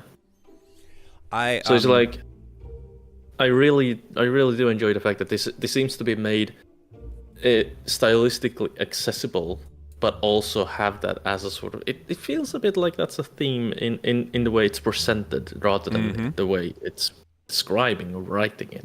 Yeah. You'll notice that most things, the way that this chapter has been styled is talking about like sentence structure and like center justified. There's an enter after every sentence almost, and if it's not, it's a small explanation of something. It's a little paragraph. Like this is super cool, and I think it's really interesting. Like for example, technically 2 sentences, but basically 1 sentence, and then obviously when it's dialogue, it has to be, you have to hit enter. It has to be a new line. That's just writing etiquette. Like there's a new line after every bit of dialogue so that you can switch speakers in your brain. But when it comes to non-speaking things, here, hold on. Here we go. I nod politely, make one way out. Okay. The sky is dark with clouds. 1 sentence, new line. 1 sentence, new line. 1 sentence, new line. 1 sentence, 2 sentences, because this is kind of an afterthought. New line. 1 sentence, new line. She's broken up each sentence with its own new line. Almost all of them. And when they're not, it's when more explanation is needed for the sentence previous. So she understands that I need to expand more on the sentence, so I will within the same line. It's like each line is its own little thought. It follows along with the way that we may think about things in a very nice way, which now I kind of see the appeal of the center alignment in your story. And yeah, absolutely, it makes you see the fairy tale vibe, because a lot of fairy tales and a lot of poems are written with center spacing, which is very cool. Yeah, this is great. This is really, really sick. I found, speaking of the language though, I'll only ever say this as a like just an analytical perspective kind of thing. But there were some, because it's not really helpful, especially when it's a finished product, because this does seem like a finished product. So pointing out like little spelling mistakes and things are not really productive for me.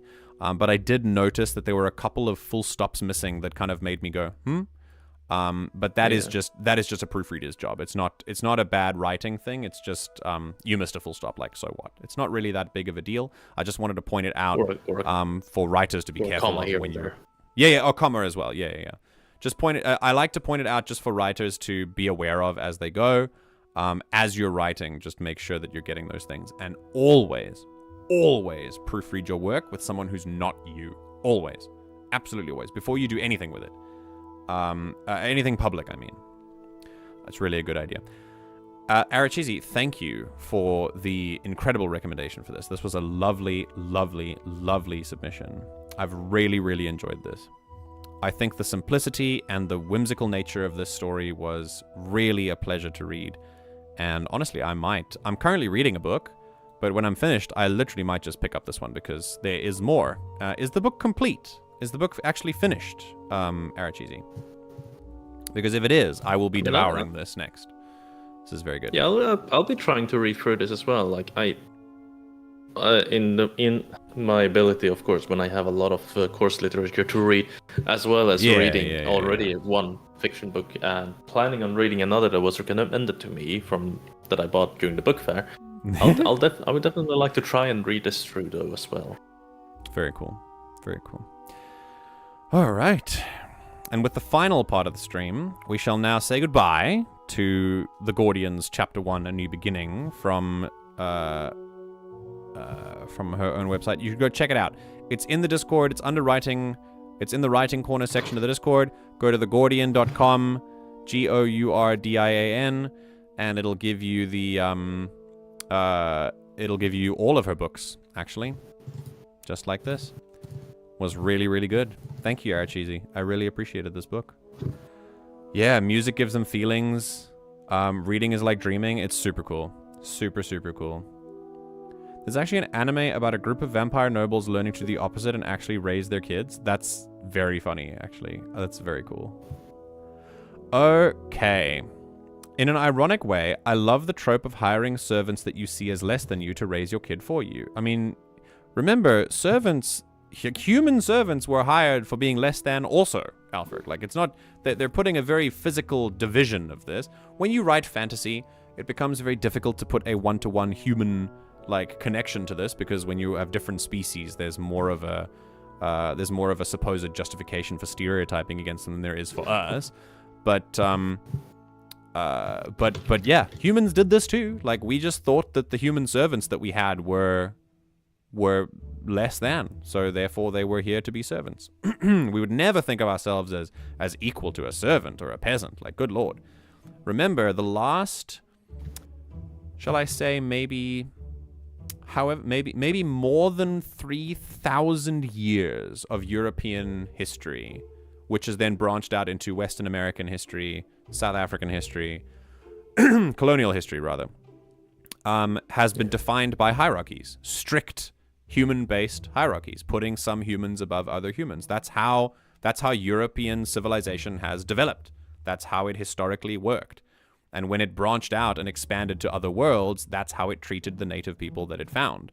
So yeah, this trope 100% can be drawn as a parallel to how we used to treat people as well.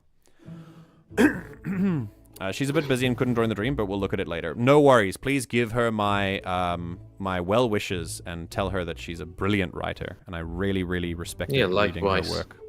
Yeah, Raine as well. I mean, as you mentioned before, like, if I read this completely without like knowing anything about her before, I would have taken her for having English as a first language. Yeah, same. Yeah, this feels like a fluent English speaker, 100%. Like, just not only from the words being used and the way that it's written, but also like the stylistic choices. You know, yeah, there's a confidence in why 100%. It's centered, why it's split like that. There's definitely an understanding of the language. I was talking about other human servants too, which is why I love it in an ironic way. It's just funny to me that you'd hire someone you see as less than you to raise your kid. Oh yeah, that's an interesting point. I didn't actually get to that. That you see servants as like less than you, but also they raise your kid. But remember, that makes sense in the mind of someone who has grown up with strict hierarchies. Because remember, children are on the bottom of that hierarchy. Children were not seen as equals at all, by any means. A child was an inferior being to the parents and to the grandparents and to the rest of the world. A child was to be molded. It was to be shaped into a fully fledged person. And so ideally a fully shaped person that follows your own principles and morals. Yeah, exactly. Someone who grows up exactly like you. Continues the hierarchy towards their next generation. Exactly. It's all about like preserving that state, preserving that social state. Now, of course, a lot of us have different ideas on how to do things, but it's really hard to undo 3,000 years of consolidating power in that way, All right. We don't have a lot of time left, but I'm not going to rush through it. I'll really take my time. So we're going to go now. I don't believe Carnival Intrigue is actually that long, if I'm correct. It's not. I think maybe 2-3 pages long, if I remember right. This should be fine, though. So allow us, everyone, to take a slight detour into a different kind of story. And please bear in mind that you're about to be flashbanged because the Google Drive is white instead of a black background, which is another thing I really respect this website owner for having a black background. Please, you are being warned. 3, 2, 1, boop. There we go. And now we shall readjust. One quick question: are you going to change the music for this thing as well? Oh yeah. Well, now that it's yours, you can actually tell me what you want in it. The thing that I'm concerned about is the fact that I don't know if I can hear it through Discord. You cannot. But So here's what I recommend you do. I'm going to swap my screen to PocketBard, so that you can see PocketBard. Oh, so like a play along kind of thing. Yeah. And then what you can do is open up the drive on your own and read along, and then I will play PocketBard so you can hear it. I was going to do tavern music with it because I've already read this once, so I thought the vibe was fairly dance-like, right? Because they are at a dance. Is PocketBard something you have to download or acquire? No. Just watch my stream. Ah. Yeah. Well, it's because I'm listening to you in the Discord, so it'll be hard. No, but what I mean is like you'll be able. No. Watch my Discord stream. Don't watch the YouTube stream. Okay. You read along with me, and you watch my Discord stream, and then you'll hear the PocketBard stuff. I understand now. So I didn't. Do you know? I just genuinely forgot that I was streaming like on YouTube as well as Discord. I just said, "Watch my stream." Like, what do you mean? This is fine. Yeah, I was thinking only that stream. So it's like. Yeah, no. Yeah, if I swap it to PocketBard, find it now then. It's also in the right-hand corner. It's the latest. Yeah, version. no, it's oh, it is. Okay, well, I got it now around. So. All right, so little bit of background for this. I have read this once before. I think it's great. It's a very different vibe from what we've just read about. So swap your brains, and we're now going into Carnival of Intrigue. Is there any written by Raine, who is currently here? And if you would like to provide any, do you feel like any background knowledge is necessary before we start reading this? Do you feel like anything you need to say before this as the author? What is if not, we'll just get started, but just to give you an opportunity. The only thing that I can think about is the way that I imagine that the two main characters that will be in the story, their accent might be leaning more towards kind of like because they're based a little bit on this. Well, they're cats, yeah. So But wait, you're writing about cats? This is unheard of. Honestly, this is so unlike you. This is very I know. I'm trying some new things, Yeah. No, but like the obvious connection there will obviously be with the Khajiit from ESO or the Elder Scrolls, but yes, I was thinking, would you like a more Romanian twang to it? Because I can do that. I was thinking that there certainly is an accent to it, but not necessarily the same that it is in the Elder Scrolls. They're kind of leaning more towards the Middle East and Turkey to interesting. Former Byzantium. So, okay. All right, I'll give that a shot. But the thing is also that the accents kind of changed over time. So like how they would have spoken in the Byzantine period would obviously be different from ours. So yes, but the way that I imagine them is sort of like kind of Mediterranean, Middle East, in that sort of region generally. Okay, cool. All right, I'll give it a whirl. Yeah. I mean, just I don't want to let it take over the reading, but more like just something. I mean, I also trust you to know yourself how you're gonna do it. And sure. Everyone reads in the way that they want. So yeah. If it doesn't sound right to me, that doesn't matter because it's still a story for people to read and enjoy. Yeah. That's the most important thing. No, Alfred, Raine's new profile picture does not relate to the story as far as I know. But it was commissioned as a response to the question, "Would you still love me if I was a insert creature here?" And now you have this. Would you still love me if I was a librarian cat? Would you still love me if I was a bookworm? Yeah. That's good. That's a good one. Alrighty. If you don't want to be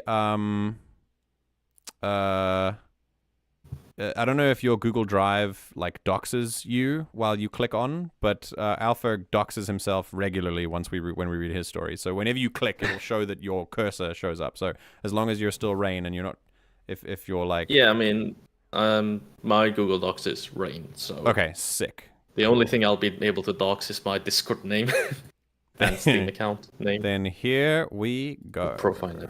Yeah.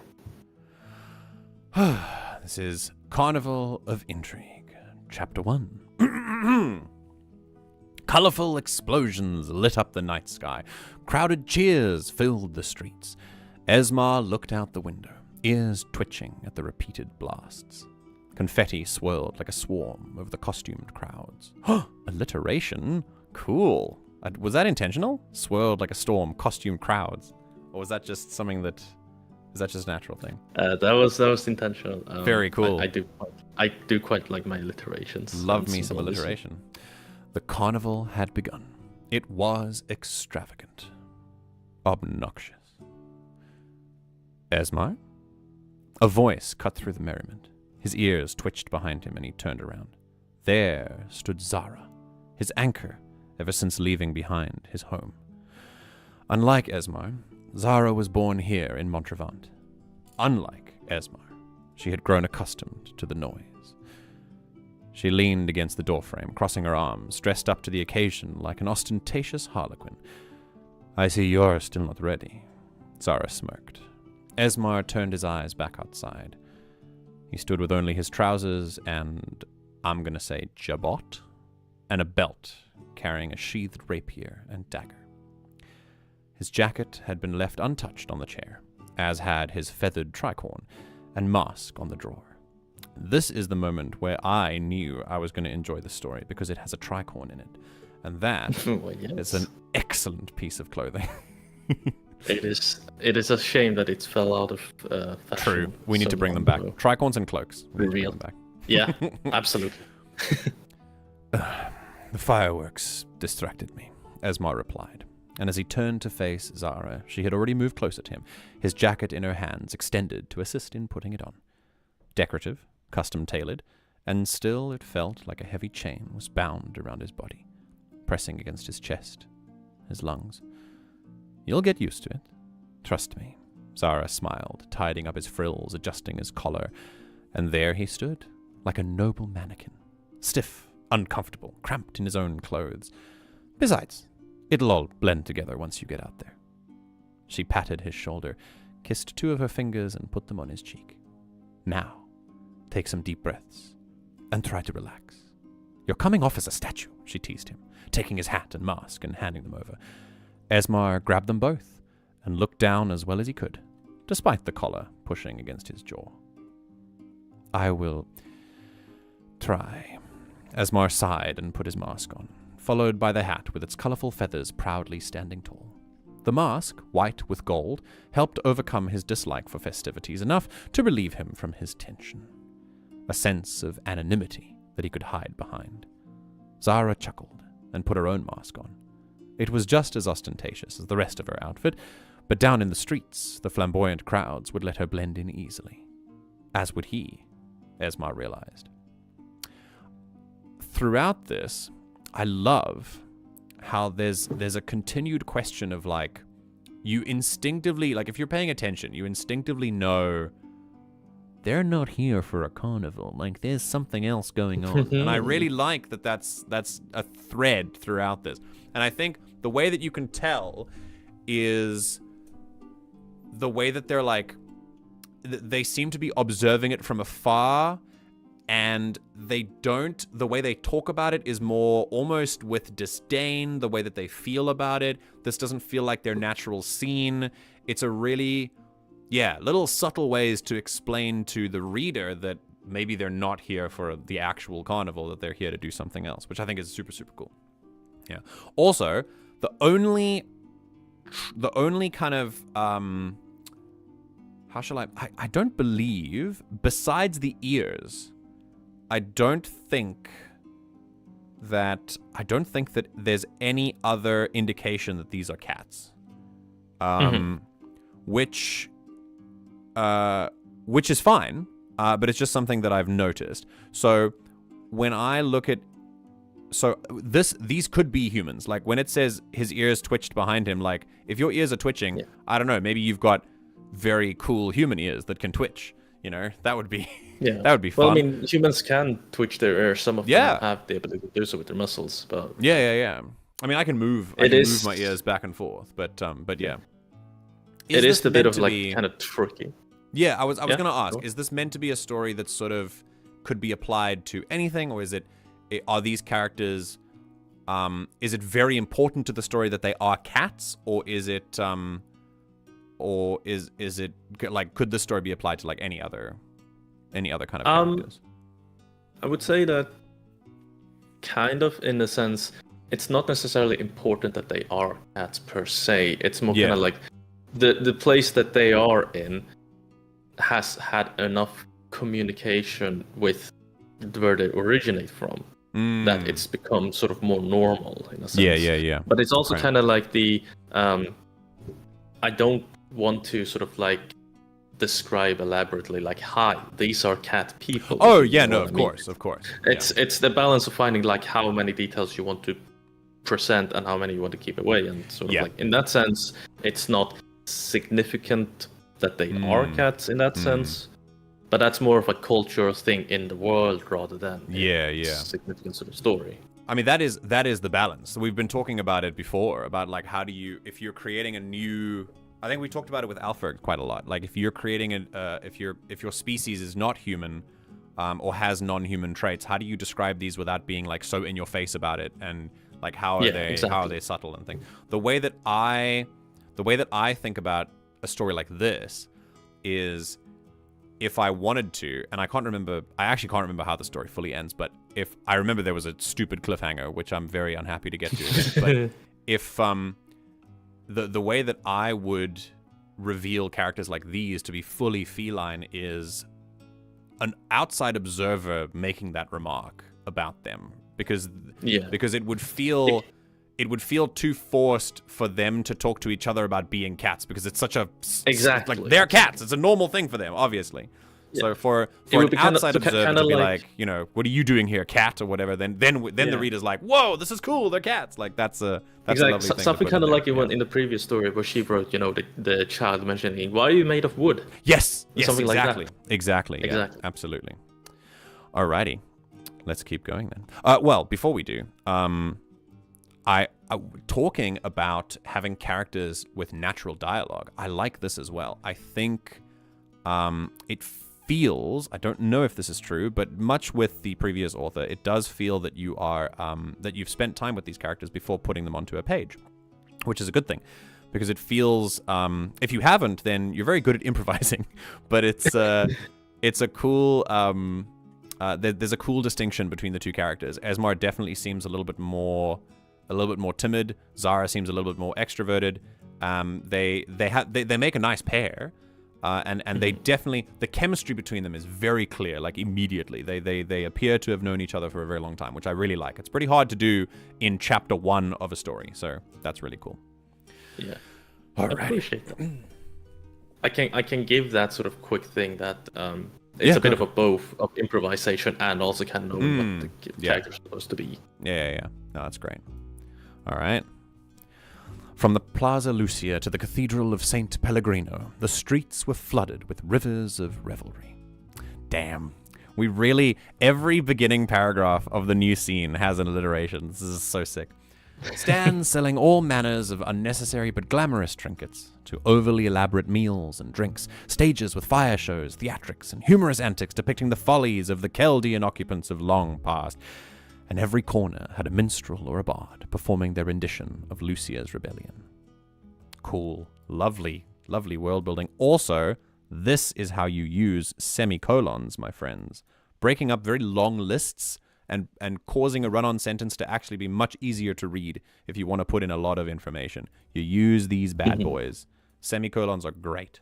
Semicolons are my favorite tool in the writing. They're very fancy. They've got a very nice, chic kind of feel. Anyway, Zara danced along the carnival, a glamorous bird in the flock.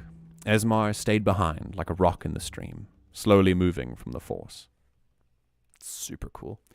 His attention was divided, from doing his utmost to keep track of where Zara is, to keeping an eye on his surroundings.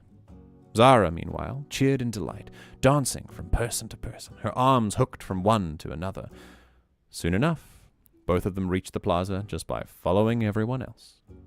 Come now, at least try to keep up, Zara shouted teasingly to Esmar, having come to a halt by one of the stalls. Once Esmar got through, part of him was tempted to just throw the jacket off and sell it to the merchant. But he endured, and Zara offered him a small ale to combat the heat. Esmar took a gentle sip from the tankard and let out a slight sigh in relief. "Thank you," he replied tersely, glancing out at the mass of merriment across the plaza. "Ooh, another one." Most of them were watching the stage, where a troupe of fire dancers swirled and juggled torches among each other, the flames coaxed into elaborate rhythmic patterns. "Now, shall we get to work?" He turned to Zara, but she had already moved away to a more subtle walkway, shadowed by the rooms above, supported by an elaborate arcade and adorned with mosaic patterns. There beneath they both stood, ignored by the masses as just another couple enamored or hungry for each other. But for Zara and Esmar, their mission was neither one of love nor lust, but of larceny. And now, finally, we get the reason why they're there, because they're thieves. I'm sorry, just gonna take a quick break. When I made a Khajiit in Skyrim, and she just happened to steal something, the sheer rage that I felt from you in the No Mic chat, it was paragraphs and paragraphs. And here we have two feline characters who are doing what at a carnival? Dancing? No. Making music? No. Maybe sampling some of the fine fruits and wines of the celebration? No. They're fucking thieves too. They're also here to steal. Racist? God. What a There's a reason behind hypocrite.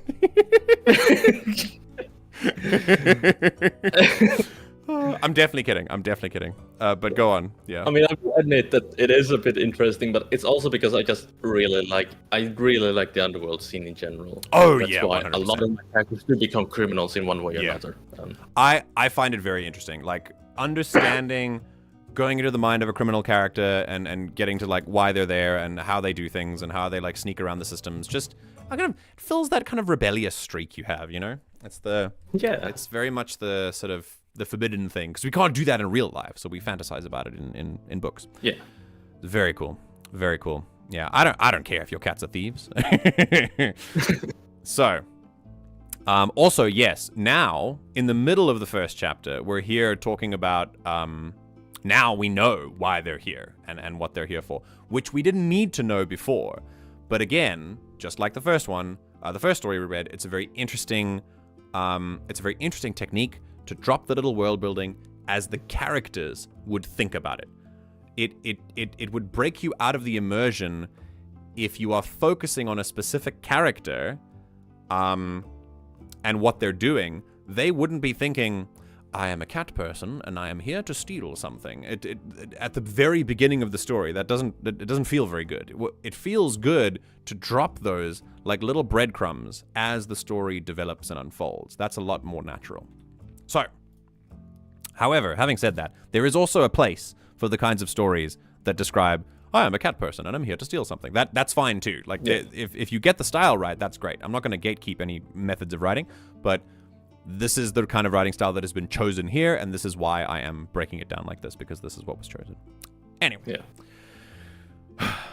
Esmar felt uncomfortably close to Zara from where he stood, with his hand just barely wrapped around her waist, almost towering over Zara at her request. To make it seem like they're a couple, she had explained, whilst working on the locked door with deft, swift hands.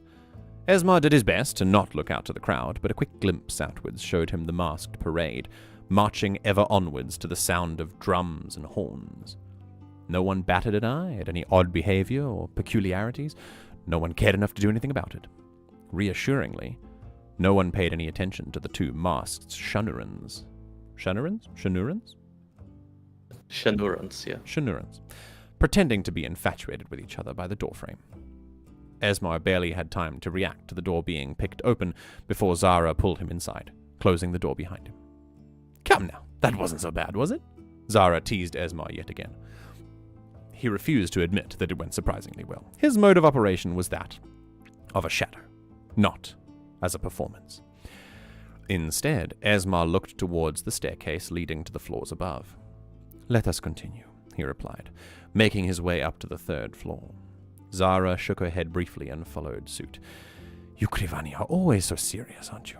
Live a little. Lean into the thrills. Zara stopped next to Esma, waiting by their destination. The office of Counselor Andrao. Esma lowered his voice and tried to peer inside through the keyhole. I thrive on the hunt. You thrive in the show. Different thrills, as you put it, he muttered, before giving her the nod to pick open the door. Fair enough, I guess. Zara shrugged and knelt down by the door, tested the lock, and once again began to work her magic with it. Barely any seconds had passed before it opened, and the two Shanurans crept inside, Esmar closing the door quietly behind them. Again, cool little term. What are they? I guess we'll find out. Also, other things, the dialogue that's going on while they're doing things. I've always loved that trope in movies and series, like when characters sort of do a little bit of world building while they're doing something, so it doesn't feel like it's taken out of the action. It's cool. Very cool. Yeah.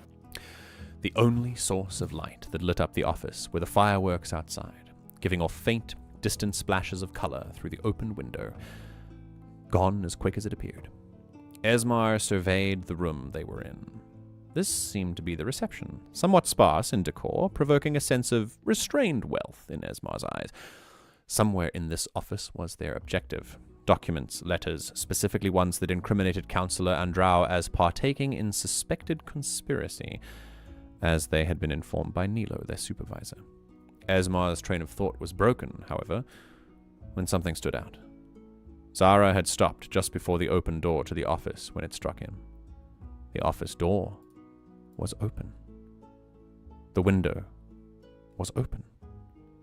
Zara and Esmar looked at each other, and as she gently pushed the door aside, they saw in the middle of a ransacked office, illuminated by flashes of red and yellow, Counselor Andrao in his chair, with a crimson gash across his throat. Damn. That music change was so on point. Isn't Pocket Bard the fucking best? If you like I am the music downloading change, you need Pocket Bard. It's great. I'm using it and only it for our any D&D games that might come up later in the stream. Like 100%. Honestly, I can understand. I use it already in my Star Wars game. It's fantastic. It's just those subtle things, you know, like the subtle transitions and stuff. It's great. Yeah. Super great. Because when I did it before, I was like, hold on, and then type in the Discord channel, please play this link, blah, blah, blah, and then you have to kind of wait a while. And I can do it quickly now, but it's just not as good as touch of a button, fade in, fade out. It's great. It's a fantastic app. Yeah. Anyway, a lovely cliffhanger. Very good chapter 1. As I said before, it's got the solid makings of a chapter 1 that wants to keep you reading. It's got really great descriptions of bright colors, which really gives you an idea of the tone of the book, that there is this kind of seedy underworld on top of this very bright Hunger Games capital style kind of extravagance and ostentatiousness, which was pretty directly described at the beginning. And you've got these people that exist in it but work under it in order to achieve their needs and to meet their goals. Other way around, achieve their goals, meet their needs. But yeah, and I love that is the tone that is being set. Again, the dialogue is strong. The characters feel like they know each other. The author feels like they know the characters. And it's got enough of a final punch at the end to make you want to go, I'm definitely reading the second chapter, which is what we're going to do right now. Now, I have to tell you, I think I read the second chapter, but when I first read the story, this is where it ended, which made me very upset. But now there's more, so let's read more. Yeah. Chapter 2. He's dead. Nilo repeated Zara's words and replayed it in his mind over and over again. Eyes closed, a glass of wine less than an inch to his lips, and the sweet aroma of Sonuro dates.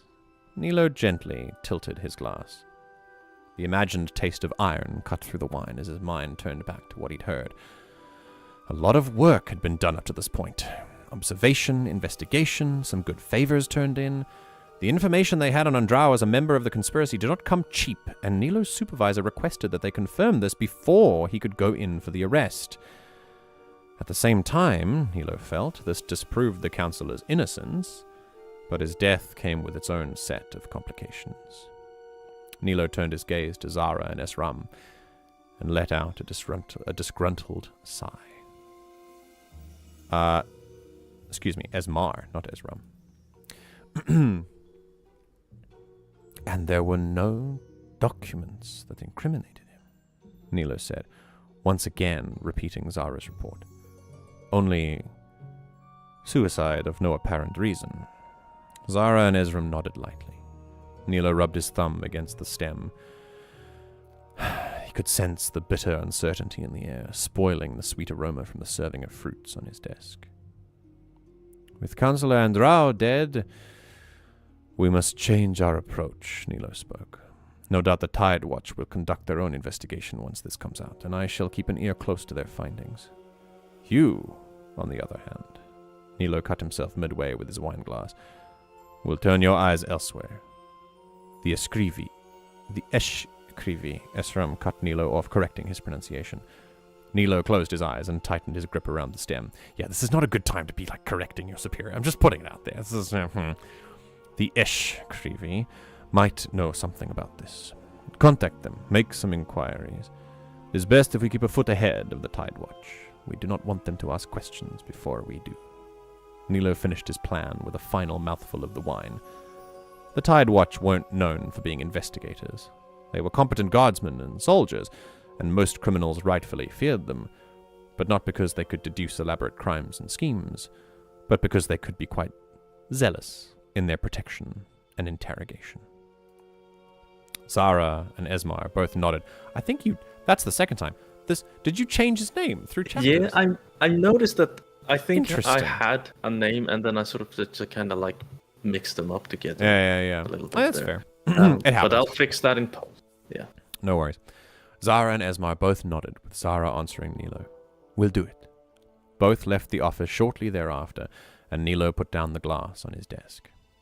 He took an apple slice from the serving tray, walked out the balcony, took a soft bite. A ripe sweetness that gave Nilo respite from the gunpowder of the carnival fireworks. Esmar, took a sip from his water skin and offered it to Zara. And that's it. Cool. Alrighty. I have questions. Yeah, so the name is supposed to be Esmar. I think cool. I had another character in my mind with a similar name, and kind of fair enough. that came into place. Yeah. It happens. I was just wanting to make sure. But yeah, the fact that I have questions is good, because it makes me want to read more. And if there was more, I'd be reading more, which is great. So yeah, as I said, a solid first chapter, and in the second chapter now, remember, the job of the second chapter is to develop what you've done in the first chapter. If you are jumping, unless you have a specific type of book that jumps between characters, then chapter 2 is usually the next character. But if you're staying with the same characters that you were from chapter 1, you have to then develop what you've already built on with chapter 1, which is what I like, because what I like about the end of this chapter, even though it's not the end of the chapter, it's just the end of the paragraph, I'm sure there's more to come, is that it takes us back to the carnival fireworks, which is the first thing that we read right at the beginning. Colorful explosions lit up the night sky. And right at the bottom of this section, you have the gunpowder of the carnival fireworks. Such a cool full circle moment. We love doing that kind of stuff because it actually physically has an effect on the brain of the reader to connect the dots that is going on in the story and to think of it like a movie. A lot of us think in pictures. I'm pretty sure most people think in pictures. There are a pretty good handful of people who don't, but for those who do, this is very cinematic. There's a very good cinematic quality to this, where you feel like the camera is kind of following into Nilo's office, and then it follows over the shoulder as Nilo steps out onto the balcony, munches on the apple, and you can hear the Foley artists doing their thing with the apple munching while the carnival fireworks go off. Much the same camera angle that we can imagine from the beginning, just from a different balcony, because Esmar was looking at them before, and now it's Nilo doing it. Super cool. Really, really cool. So that, yeah, when we talk about cinematography in writing, that's the kind of thing that I like to see. Of course, it's all a matter of preference. There are different styles, different ways you can implement it, but this is a really cool way, I think, of doing it. So yeah, this was lovely. Damn. I love this stuff. I think we've had some pretty high quality shit to read today, everyone. I don't know what you guys think, but so far, I've been very, very impressed. Thank you, Raine. This was lovely. Very cool. Thank you for reading it out. Yeah. How do you, like, now that I'm reading this, how do you feel about it, like, being read out loud? Is there something that you would want to... Is there something that you want to highlight? There's something that you've changed? Do you think differently about it now that it's been read out loud? And what is your thought process about it?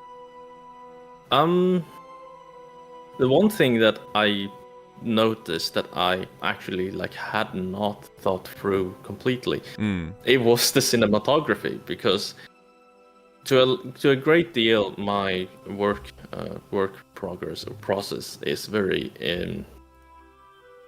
it's, I guess you could say, kind of like impulse-based, intuitive-oriented, rather than... I don't usually have a plan in my head, how the whole book is going to go out. I tend to kind of... I think, was it Ursula who mentioned this, Ursula Kelly Guinn, that when she writes, she doesn't so much write as the characters are telling her what they are doing. And I'm kind of having that sort of approach to it as well, that this is not me writing a story about these characters. These are the characters telling me what is going on, and I'm just sort of the notary for it. That's a brilliant. So it's kind of cool to see. Yeah, so it's kind of nice to see that different these things that I myself might have subconsciously added in without actually realizing it. That's really nice to sort of see it come alive that way. This is what I mention. As a writer, you don't have to think about all of this stuff. A lot of the stuff will come if you frame it right.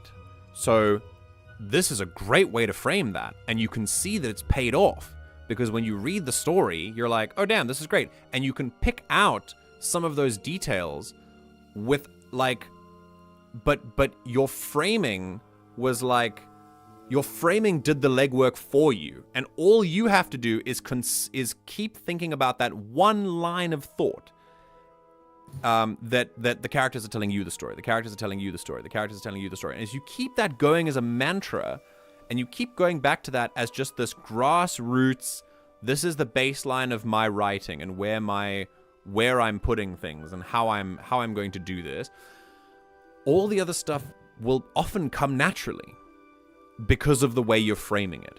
So it's, I would say, one of the most important things if you are trying to write a story is, how are you going to frame what your story feels like? How do you write? What is the perspective that you are writing from? And then use that and keep that as a golden thread throughout your story. And the other stuff that you want to include in there will be included. That's a great way of doing it. As I've always said, it's not the only way to do it. There are lots of styles that work. Some people, I believe it was George R.R. Martin, the Game of Thrones author, who talked about the three. He divided authors into three kinds. There are authors that build first and then write. There are authors that write first and then let that build. There are authors that are kind of in the middle, and each style has its own different advantages and disadvantages. Absolutely, I have tried all the styles that I know of. I have found that I've settled on, a bottom-up style more. I prefer to have context for the world before I write in it, so that I have something to lean on before I get there. However, the danger of that is that you spend too much time in the actual world and not enough time actually writing the story. So you've got to make sure that if you're going to be writing, you've got to make sure to find joy in the world building process as well, because you're going to be stuck there a long time before you're actually satisfied enough to bring it through into a story, which I have decided to do so. I realized that when I was writing, I was attaching a lot of shame responses to how I was building the world, because I was like, I'm getting stuck in the weeds, I'm not getting to the story, blah, blah, blah, blah. When I've started now, again, this new burst of creativity, because of all the writing streams we've done, where I've learned so much from all of your writing, I'm able to go, you know what, actually, this is great. I'm actually really enjoying the world building, because this is also just as important as the story. And constantly trying to focus on the prize and the finish line is really not how this goes. You're supposed to acquire joy from the process. That is what creativity is. Expressing creativity is a process. It is a habit, and it is something that you should derive joy from at each step in the process in a different way. So yeah, making that realization was a huge moment for me, for sure. And it's really helped now, drawing the maps and stuff. Cool. I would say using George R. R. Martin's ways of defining authors, I think would definitely be the middle kind of group, because I have documents about like detailed stuff, detailed context for the world, as well as some like fragments of like interesting tidbits or ideas. I use them on one hand to sort of like help shape the world, but then I also like letting the story shape the world for me. It's as the story progresses, when I write it and the characters mention it, they might say something like, just like the word Krivani, for example, is not a word that I have in my Obsidian vaults about the world, but that just came naturally. That of course they call them Krivani. Interesting. That's just how they bent the word Krivi. I like that a lot. But then I also know what the word Krivi stands for in this world, and to explain this little lore drop, Krivi is the Shanuran word for claw. Oh, okay, very nice, so very nice. It's kind of has this sort of like daggers/claws association with like with assassins and stuff like that. Yeah, cool. Here's the thing about the different styles, right? The bottom style world building, the one that I feel most comfortable with, is it must come with an understanding that your world will never be finished. If you would like to create a world-sized world, you can't do that, all right? It's going to take you more than your lifetime to finish that, because of all the questions that need to be answered. You need to cover billions of years of geographical history to be able to make a world-sized world and have it be accurate. So instead, do what is enough to start the story, know when is enough, know when to draw that line, and then get in the story. That's only for that style. But yeah, the middle style, like you said, just kind of having both inform, I think that happens just as a natural part of telling the story anyway. Even if you've built a really big world that's already got lots of context already, it's still, because of the sheer number of questions that you can always keep asking about the world, because we as humans are still asking millions of questions about our own world, and there's still so many unanswered things about that. You can't possibly hope to answer everything during the world building process. So even if you've made a giant world that already has lots of things, there will still be room, and you will not have hamstrung yourself when you start writing the story and you think, I'm restrained by all the world building I did before. No, you're not. There's so much new stuff you could come up with still. So much. It's endless. It's truly endless. That's the wonderful part about creativity. So yeah, even if you've done a little bit or a lot or a medium amount of world building, there will always be room for more in the story itself. And as Raine said, a lot of your biggest story beats may come from purely accidental, I'm just in the middle of writing and it came to me, moments. Those moments are really the moments that you treasure, and the moments that, like when we play, I'll draw a line to tabletop. My best tabletop moments have been the ones that I didn't plan for, but the ones that came out of me in the moment, the ones that came out of roleplay, improvisationally. Those are the best moments. But they were against the backdrop of what was already happening. So that context was necessary, but it didn't restrain you. Because you could still, the best moments still came from those completely new moments that happened on an improvisational basis, rather than something that was planned before. It comes when you tell the story, as you're telling it. which is really cool. It's the beauty of creativity. For my story, the world itself has already been built. I just need to fill it in. Yeah. I remember you spoke about that. Like, you've been in the world for a while. You just need to tell about it. I imagine that actually gives you a lot of security in the world. Like it's a set thing that you know exists, and you don't feel untethered at all. Like, you can actually you can kind of ground yourself in it. Like, I feel very comfortable in Star Wars, for example, because there's so much like material out there for me. I never feel like I'm floundering at all when I tell a story in Star Wars, because I already know, like, I know so much about what's going on in there. There's so much to know about it, you know. But yeah, that's the kind of goal that I want with my own world. I want to be able to make a world that I can draw on for inspiration at any time, and I've learned to derive joy from that process as well. Map 1 is done. I have 11 more to go. I have divided the world into 12 different maps that, well, map 1's terrain outline is done. And then the next step is to basically stitch the maps together and then make a world map and then draw lines that will delineate countries and then make the country maps. It's a long and arduous process, but I'm very looking forward to it. I saw the maps that you had it, and I'm really intrigued by like the layout of it. Oh, really? That's super cool. Yeah, I appreciate that. I need to find it now again. Where you posted Art Showcase, the map? Because it's technically art. Art Showcase there.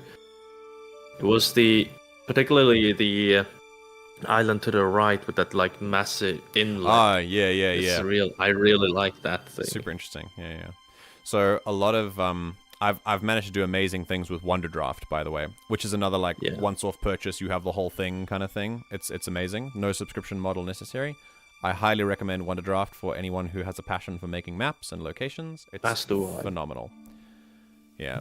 And it has password sharing as well, by the way. Like, they're okay with they're DRM free, so they're okay with like sharing and stuff like that. Yeah. I'm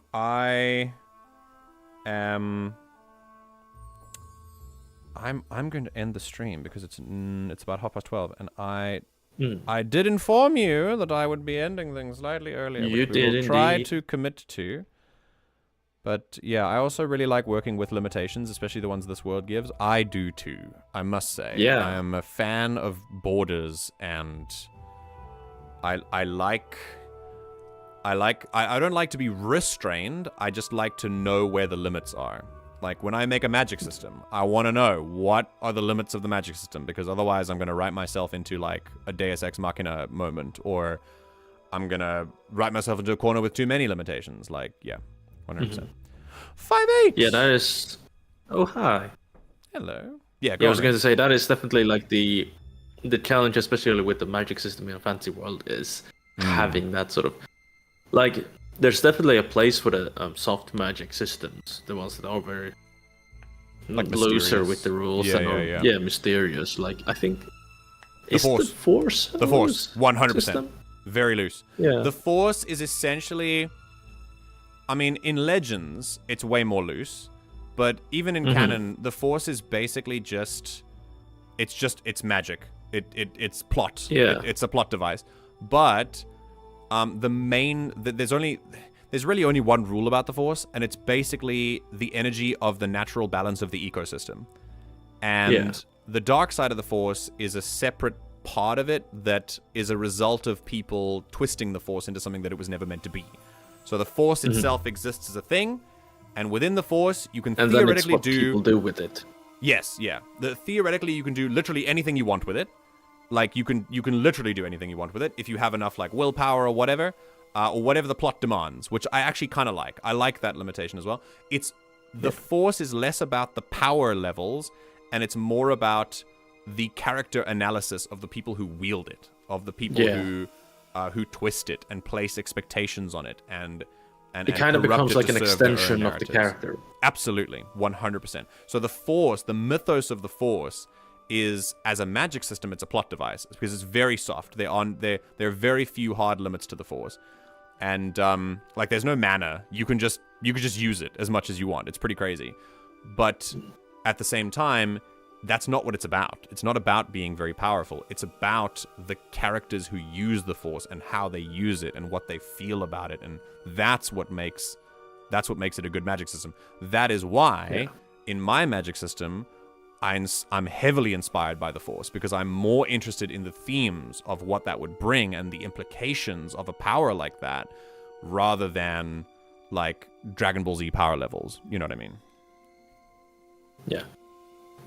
Very like, meanwhile, I'm looking towards the world that I'm building. I'm planning on having it being more of a hard magic system. Like more science. But that is less. Yeah, and I mean, you kind of put the nail on the head there. Exactly why I want it to be it, because I like the idea of magic as a system, not just out of character system, but an in-character system that can be analyzed, made utilized, and such like that. Yeah. And the challenge there, on the other hand, is to sort of come up with a system that's logically coherent within that system, so you don't end up making something that breaks the rules, or if it does break the rule, you have a good reason why, but ideally not break the rule of the magic system. Finish your thought, please. Feel free. Yeah, so that's why I base my magic heavily on sort of like the scientific methods, like the structure of mathematics, physics, and chemistry, because that's also something that can be compared to, and it's like in how these systems work, and then magic being a mirror of it means I have an ability to make an informed judgment on what can be done and cannot be done. Yeah. And then you're more confident in that as well. It gives you more surety. Yeah. I think that's a great way of doing it. Listen, I believe writers should often challenge themselves and push themselves to write in places they might not feel comfortable in, so they can learn to be comfortable in. But there's also something to be said for playing to your strengths. So, especially when it comes to a magic system, when I would like my story will have a detailed world that does have scientific factors and inquiry in it, but I also really love to focus on the narrative. I love to focus on people. The story that I'm telling is more about the characters and the people involved and how they use what is there and what is available to them, and those kinds of narrative themes I want to really delve into. But then you've got, like your work is more like breakdownable into those like sciencey patterns and puzzle pieces, and because that's the part of the work that you derive joy from as well, which is great. And I love that, by the way, like the sciencey magic systems that you can like really get into the nitty gritty of and figure out like what are your limitations here and there. Like I love that stuff as well. Yeah, I think it's great. It really depends on like what your interests are. I tried to think of limitations for like music as magic, and I got the implications are just so there's so many of them. There's so many implications. It's crazy. There's already one thing that could be interesting in that regard. Oh yeah? People who are deaf, how they are going to react to that kind of. Yep. I already thought of that. I'm getting into that. That's good. I already have. That becomes a very interesting thing as well. Yeah. Also, there is a scientific kind of thing about music as magic, and that is delving into the idea of frequency, because like frequency as sound waves, like you could science the hell out of those all day, you know. Oh yeah. But also the kind of like the music theory behind it, like the rhythm, the note, the harmonics, whether if it's the scale of choice as well, and also if you have like microtonality or not involved into it, can also play a role into it. Yeah, it's very cool. It's like the one thing that I want to try and incorporate into my magic system, even though it is much more scientifically oriented, is the sort of power of symbolism, because the way that I want to like have magic function is that there are a certain way of options of utilizing it, be it through like the scientific deduction or calculation of it, but there is also a significance in the ability to utilize magic through, for example, occult rituals and through the sheer spirituality of an individual as well. Like, if you take a congregation of people who all believe in the same thing and wishes for something to happen, then there's a chance that that could actually happen, kind of thing. Oh. So there's a sort of like, I want to try. We're getting to 40k orcs now. That's pretty cool. I mean, in a way, yes. Actually, it's a funny thing. This will also be a lore drop in that sense, is that the Zodiac system in my world was kind of willed into place by people looking up the stars and starting to see things in them. And so, sort of like, when I look up into the stars, I see, oh, that kind of looks like a dog. And then I tell someone else, hey, don't you think that looks kind of like a dog? And they're like, yeah, I could see that. And then it kind of continues until enough people start to see that, believe that they see a dog. Then that sort of starts to actually become a dog. In the stars. Yeah, absolutely. It's kind of that thing that I want to play with, you know, the kind of like the power of imagination. Nice. Within the constraints, of course, cool of the theme. magic system. Very cool. I could ask one of my professors for an algorithm that would stitch segments of maps together to make them into a singular piece while filling out the gaps to make the landscape look believable. That's such a sick idea, 5-8. I appreciate the request. I know you made it a while ago, but we like to talk. So I mean, I appreciate it. I'm happy to go it alone, but if I get stuck, I'll come and find you.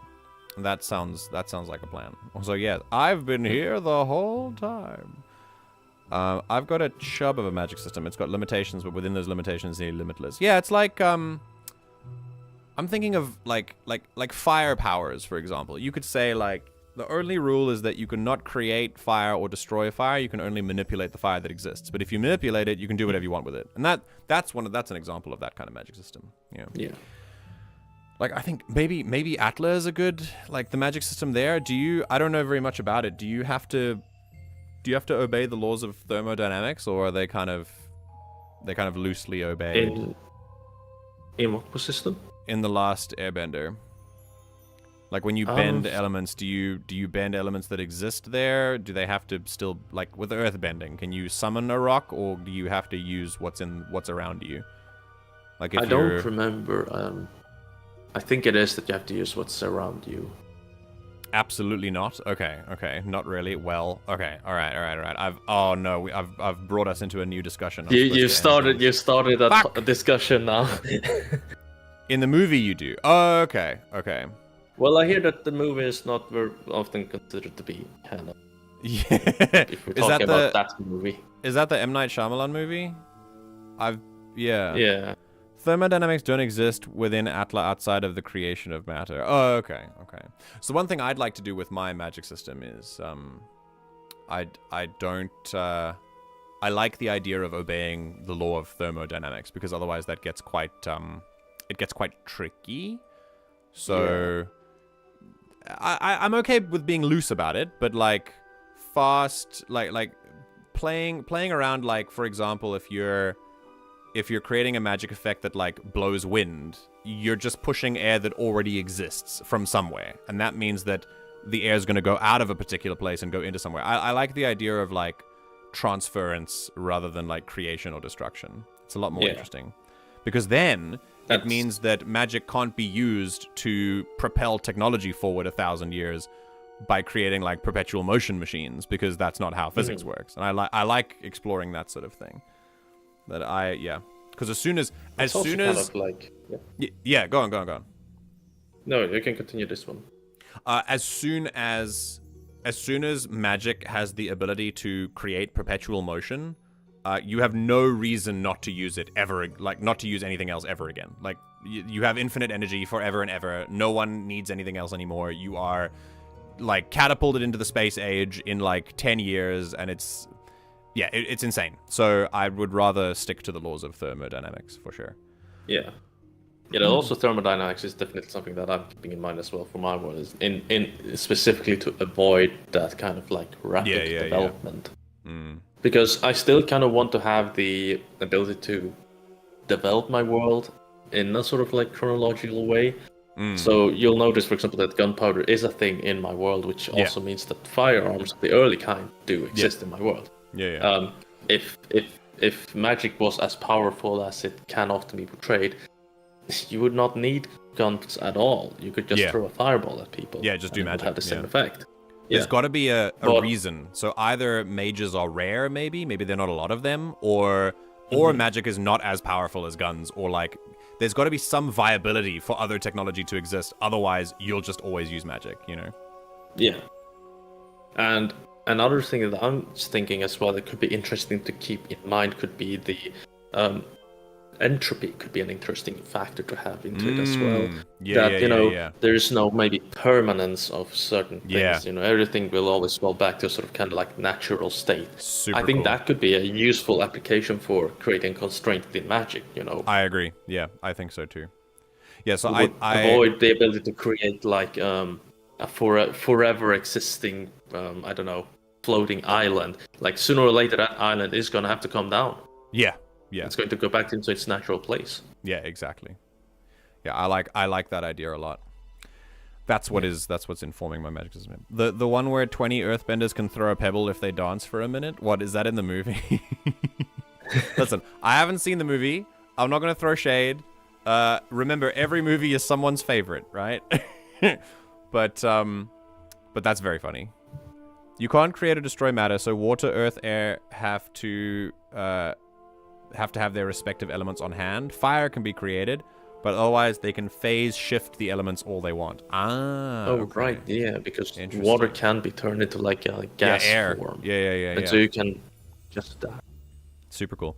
Guns still exist in my world because Alpha have a core of magic that's locked. It needs to be unlocked by a god in order for them to access magic outside one spell they get around puberty.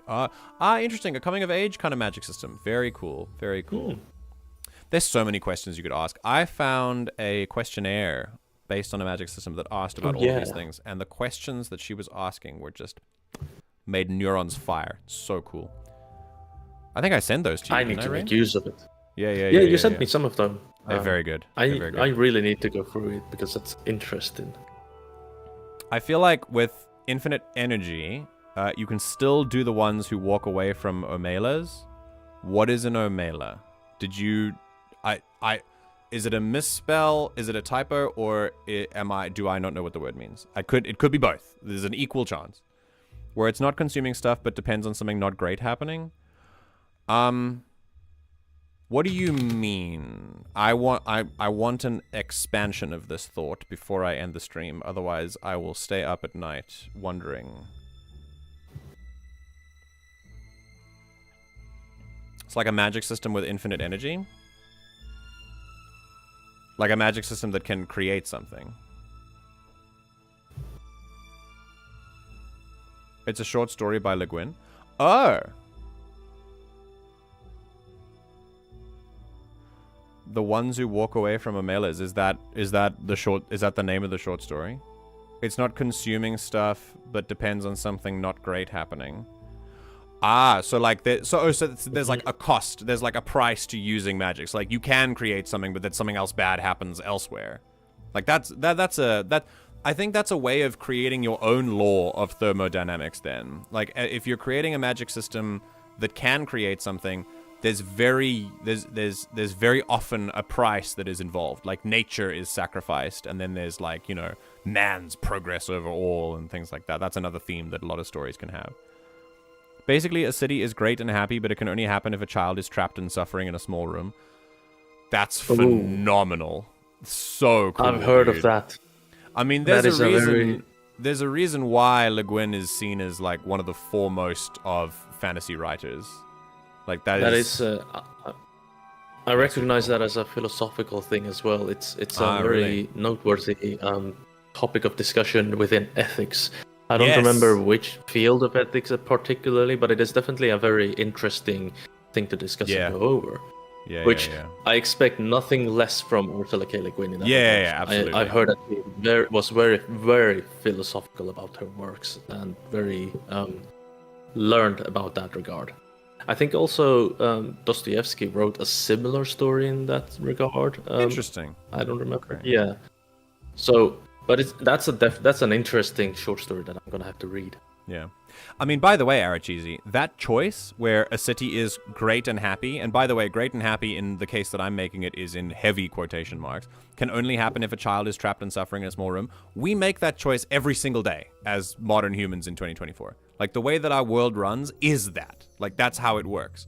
We can only have the great and amazing places because we are extracting every ounce of matter from the other places in the world that we don't talk about. Places like the country where I come from, for example. And it's really like, yeah, we make that decision every single day, unfortunately. Yeah. And on that note, keeping things happy here in the Everything GM broadcast, I will say goodbye. What a lovely time we've had today. We've had 2 amazing stories. We've had such a lovely discussion about writing. It's so cool to be back. Thank you, Raine, for your insights and for your writing. It was excellent. Thank you for hosting these shows, as always. Yeah, it's great. It's great. I love hearing your inputs as well. Yeah, feel free to share more of your thoughts later. But for now, I shall bid you farewell. Goodbye. Goodbye.